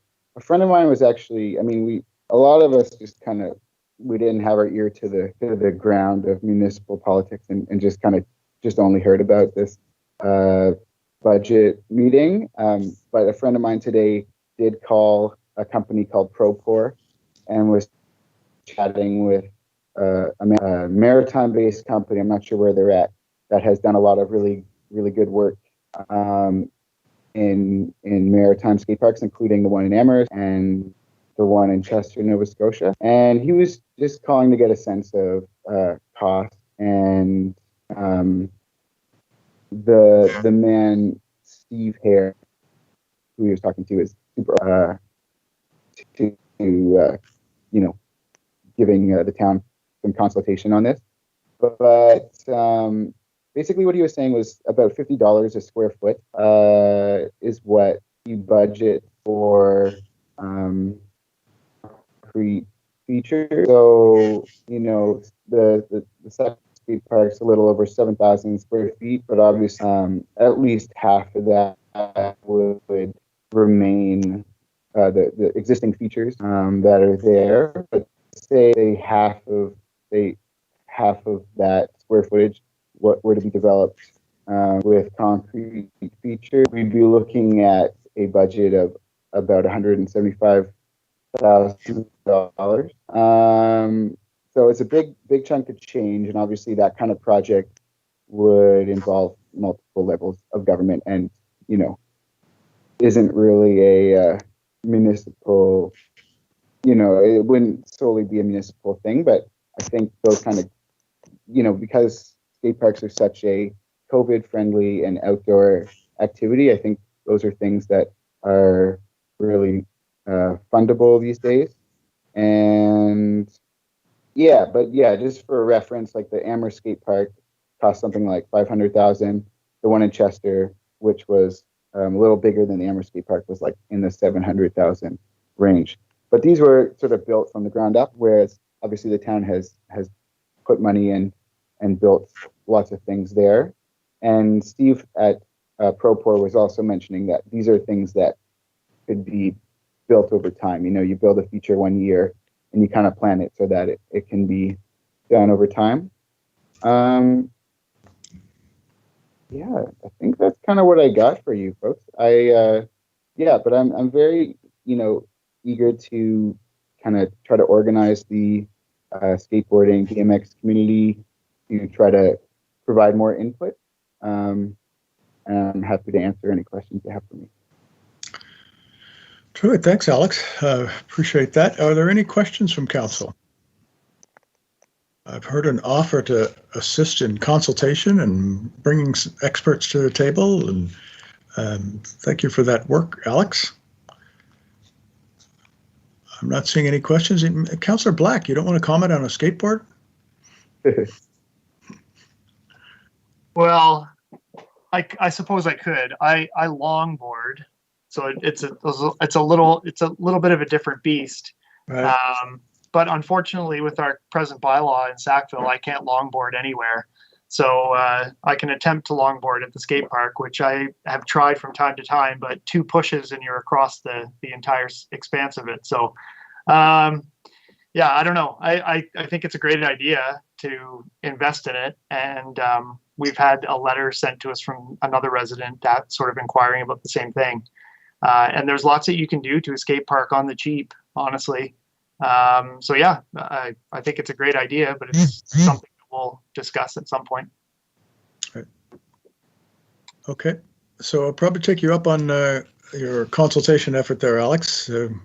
Figure out what we can and what we can do in a longer run and what we can do in a shorter run. Appreciate that. Any other questions? No? Okay, thank you, Alex. And we are now at Skating Club.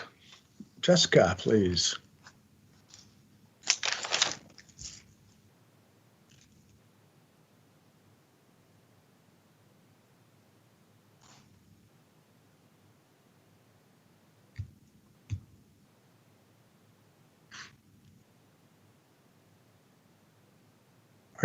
Are you good? I can't hear you, Jessica. Microphone. The bar should come down if you move your pointer, and then there should be a bar, and you should see your microphone on that bar. And if it's got a line in it, please click it. She's not muted. Your worship, some are in the top right as well now. I'm sorry, I can't hear.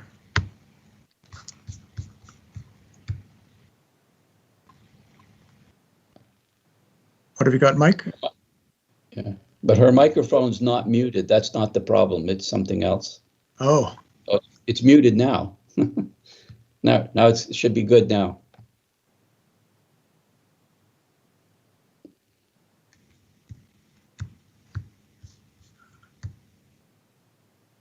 Can she leave and come back in? That sometimes works. Yeah, we're gonna have to do that, Jessica. The old unplug and plug back in. So just you'll have to leave and then hang up and then come back.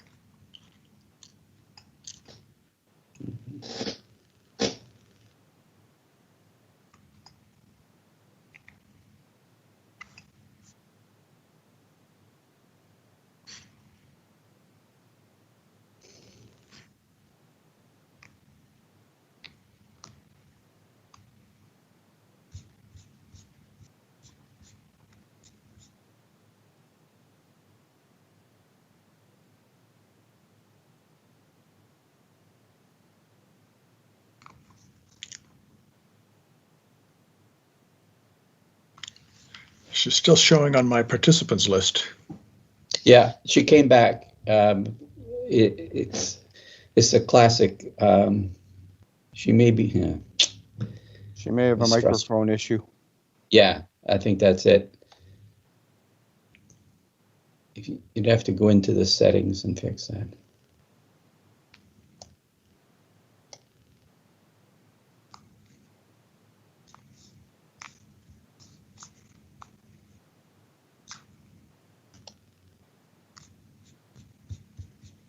I have a question. How did she show up on the screen if her microphone wasn't working? Because isn't that how we each show up, is by speaking? No. Not necessarily, no. Yeah, Yeah. She's in the participant list, so she's there, but she's not on my screen, but that doesn't mean that she's not on other people's screens. That's right. It is. When she leaves and come in, she could get bumped into the main screen. It depends. She wasn't on my screen at all until you guys said it was her turn, and then she popped up. So then I was surprised when her microphone wasn't working. Yeah, and now she appears to be on the list, but we're not. Yeah, she's going to have to go into device settings and pick a microphone that's working, I think. I'm presuming she can hear us. You want to walk her through that, Bill? Well, I mean, up at the top of my screen next to the hand are 3 dots which say more actions. If you click on that, you can select device settings.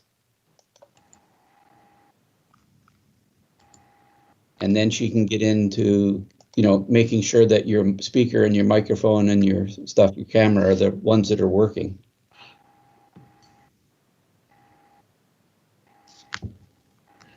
And your worship, it's Jamie here. I would think that if, in the event that Jessica can't join us, we'll reach out to her tomorrow and ensure that we get a copy of her presentation. We'll then ensure that gets forwarded along to council. And we don't have a copy of hers right at this point, right? No, we don't. Okay. Okay. So Jessica, we have one more topic. So we're going to move to that last topic, and if you are able to check and make a microphone work, we'll come back to you after that. Otherwise, we're going to have to reach out to you after this is all done and try to get your material and your points. Okay. So we'll move ahead over to Southeast Regional Service Commission budget, and I think Mr. Beal, you're going to speak to that, are you? Yes, Your Worship. Thank you. So the Southeast Regional Service Commission budget was emailed out to council on August 31st. So where that stands is solid waste has had a 2020 budget of $108,439. In 2021, it goes to $106,377, a decrease of $2,062, 1.9%. Local planning, $214,507 in 2020, $216,521 in 2021, an increase of $2,014, 0.9%. Regional services, 4,412, maintained the same amount in 2021. And WA Transpo, which was a new service in 2020, budget of $1,595, and looking at remaining budget at $1,595 in 2021. So total that we would pay to the Southeast Regional Service Commission in 2021 would be $328,905. It is a decrease of $48 year over year.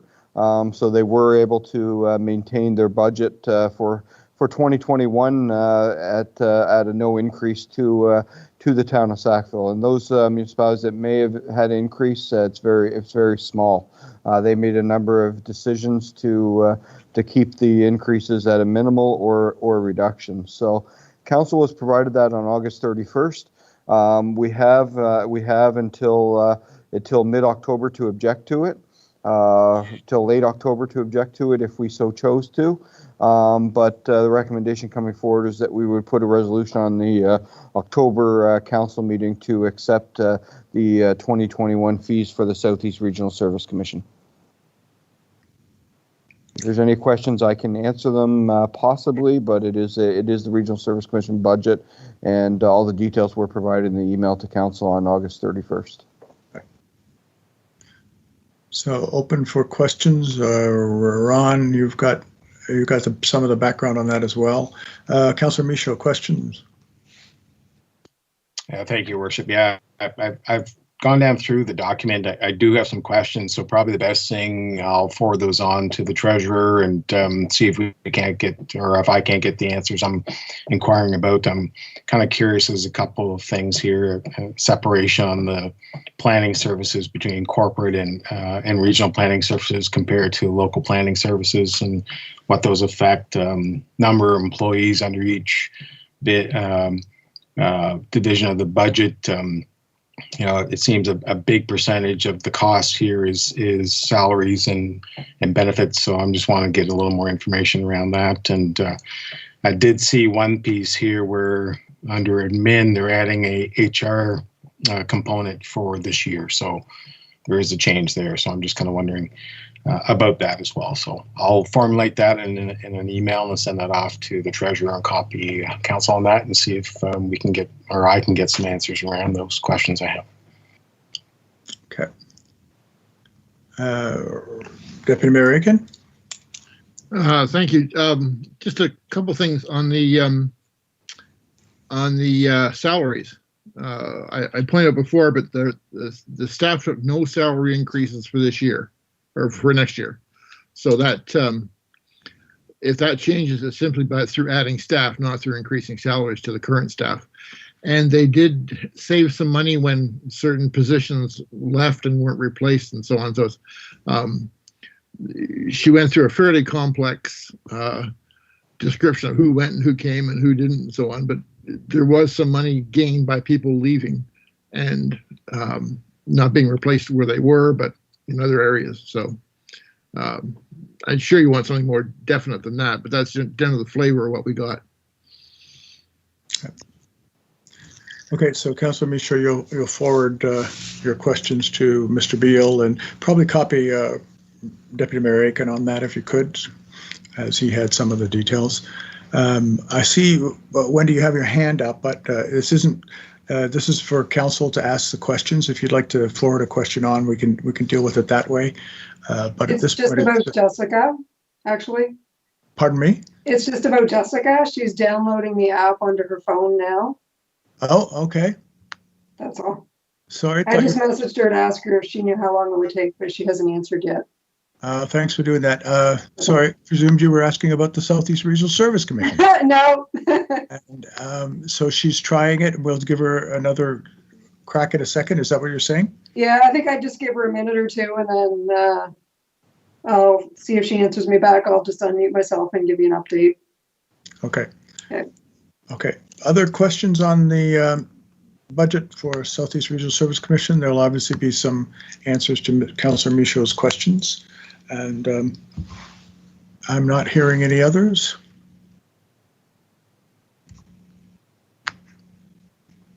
Okay. So we will, Jessica is showing there. I thought I saw her.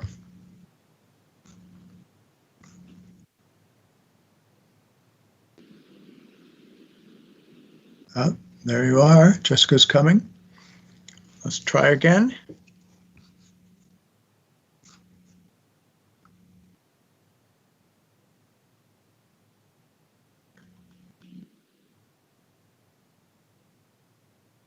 You're showing as you're there, Jessica.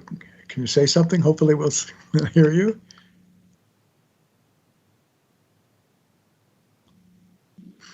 Not yet.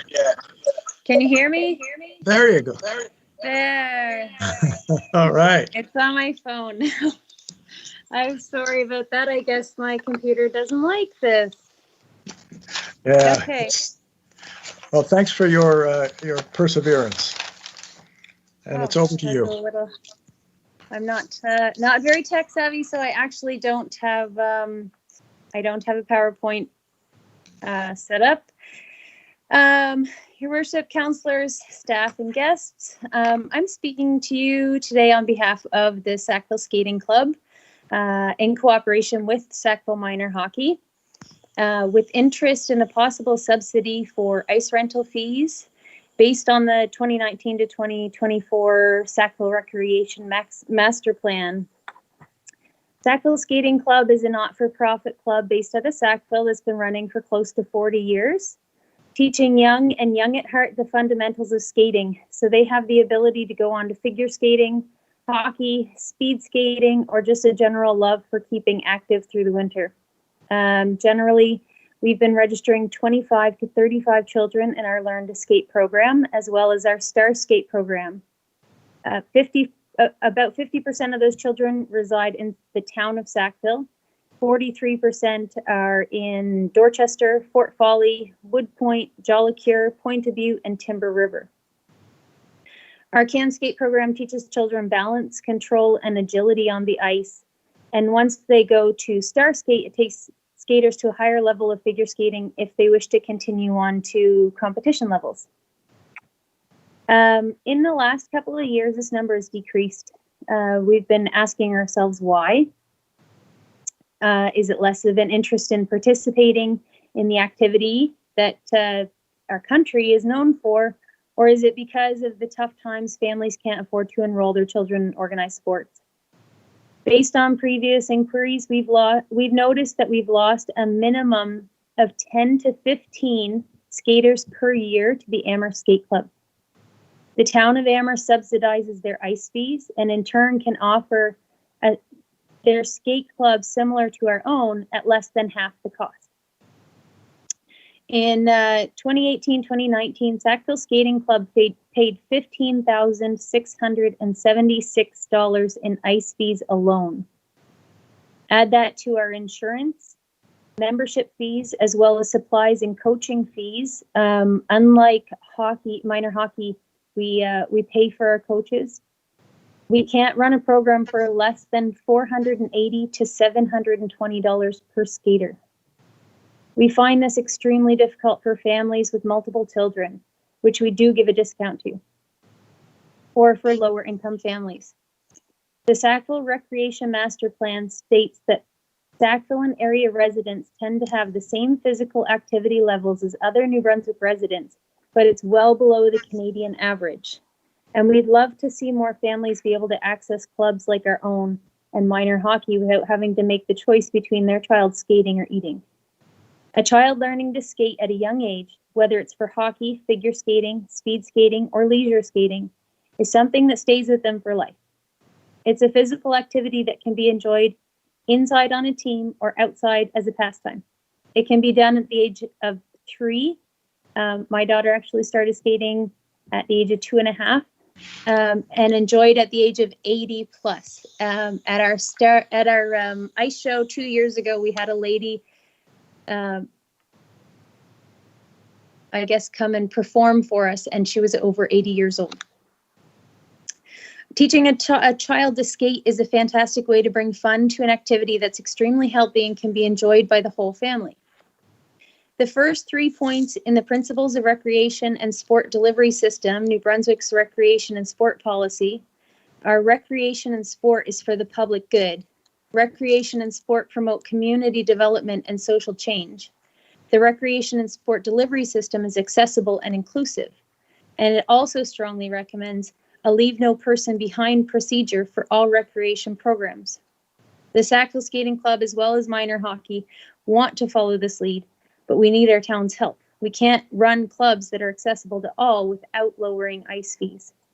The Recreation Master Plan also has a section called Strategic Direction Number 3, Strengthen Community Recreation Programming, where it states that it would like to explore a pilot project to subsidize ice rentals at Tantramar Veterans Memorial Civic Center for children's programming. And we believe if we can decrease our ice fees, we can bring more kids onto the ice. We can keep our kids, the youth of our community, in our community instead of going to the other communities to try and find lower cost clubs. And we believe that if we can subsidize ice fees, will help the youth live a more active life for life.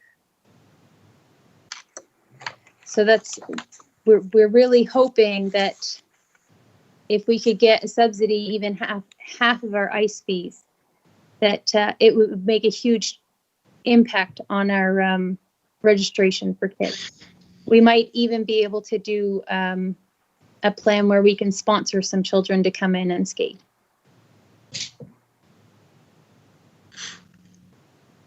Thank you. First, again, thanks for your perseverance in getting in, and thanks for making the presentation. Open to questions from council.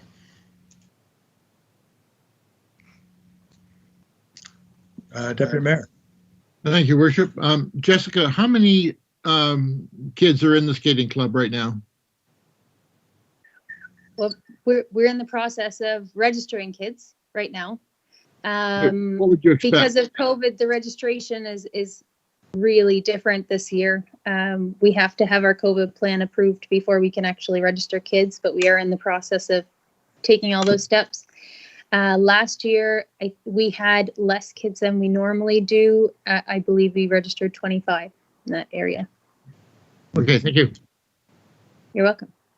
If we do have a higher registration, because of COVID this year, we are only allowed to have 25 kids on the ice at a time. There's a lot of changes.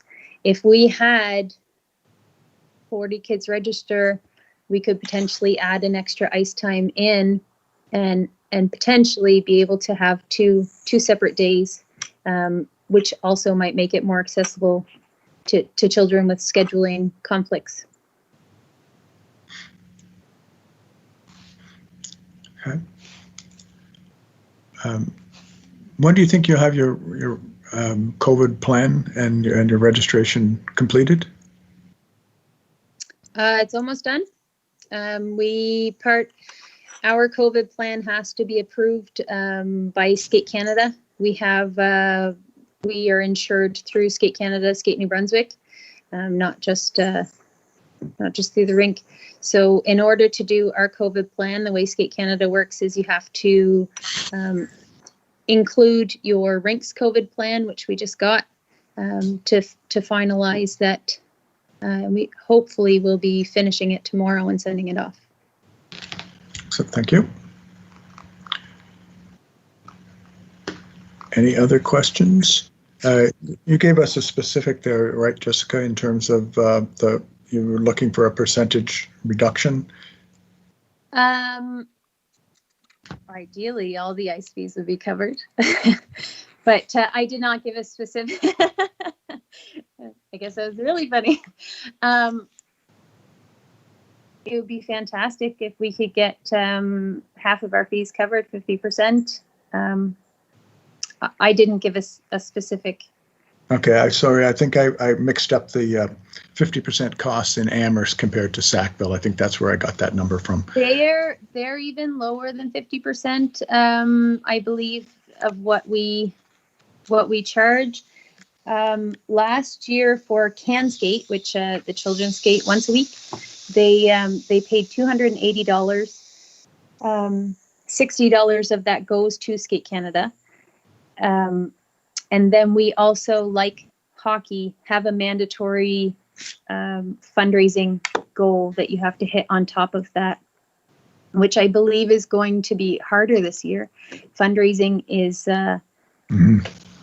people are kind of iffy about going out and fundraising, and we're losing a lot of our not a lot, we're losing some of our fundraisers that we normally would rely on. We usually have part of the fall fair, like hockey, that we'll be missing out on. And we normally have an ice show in February. I'm hoping we'll be able to do, but we'll have to wait and see how that goes. Yeah. Okay. Any last comments you'd like to make, Jessica? Or no, thank you so much for having me. Thanks for getting on and getting to us. And it is this is our first step in a budget, and obviously there's a lot to go here. And this is a common problem across the country for municipalities. This recreation, particular rinks, the cost of the rinks, the cost of the capital cost is by the town of Sackville. The operational deficit is the town of Sackville, and yet the surrounding municipalities don't share in any of those areas. And we've seen this recorded multiple times across the country over how to address that and what's fair. So it's a complex topic, and it's one we're going to have to deal with in this budget. So, okay, hearing nothing else, then thank you. And I think that is it in terms of all of what we had approved on the agenda. And are there any final comments from any council?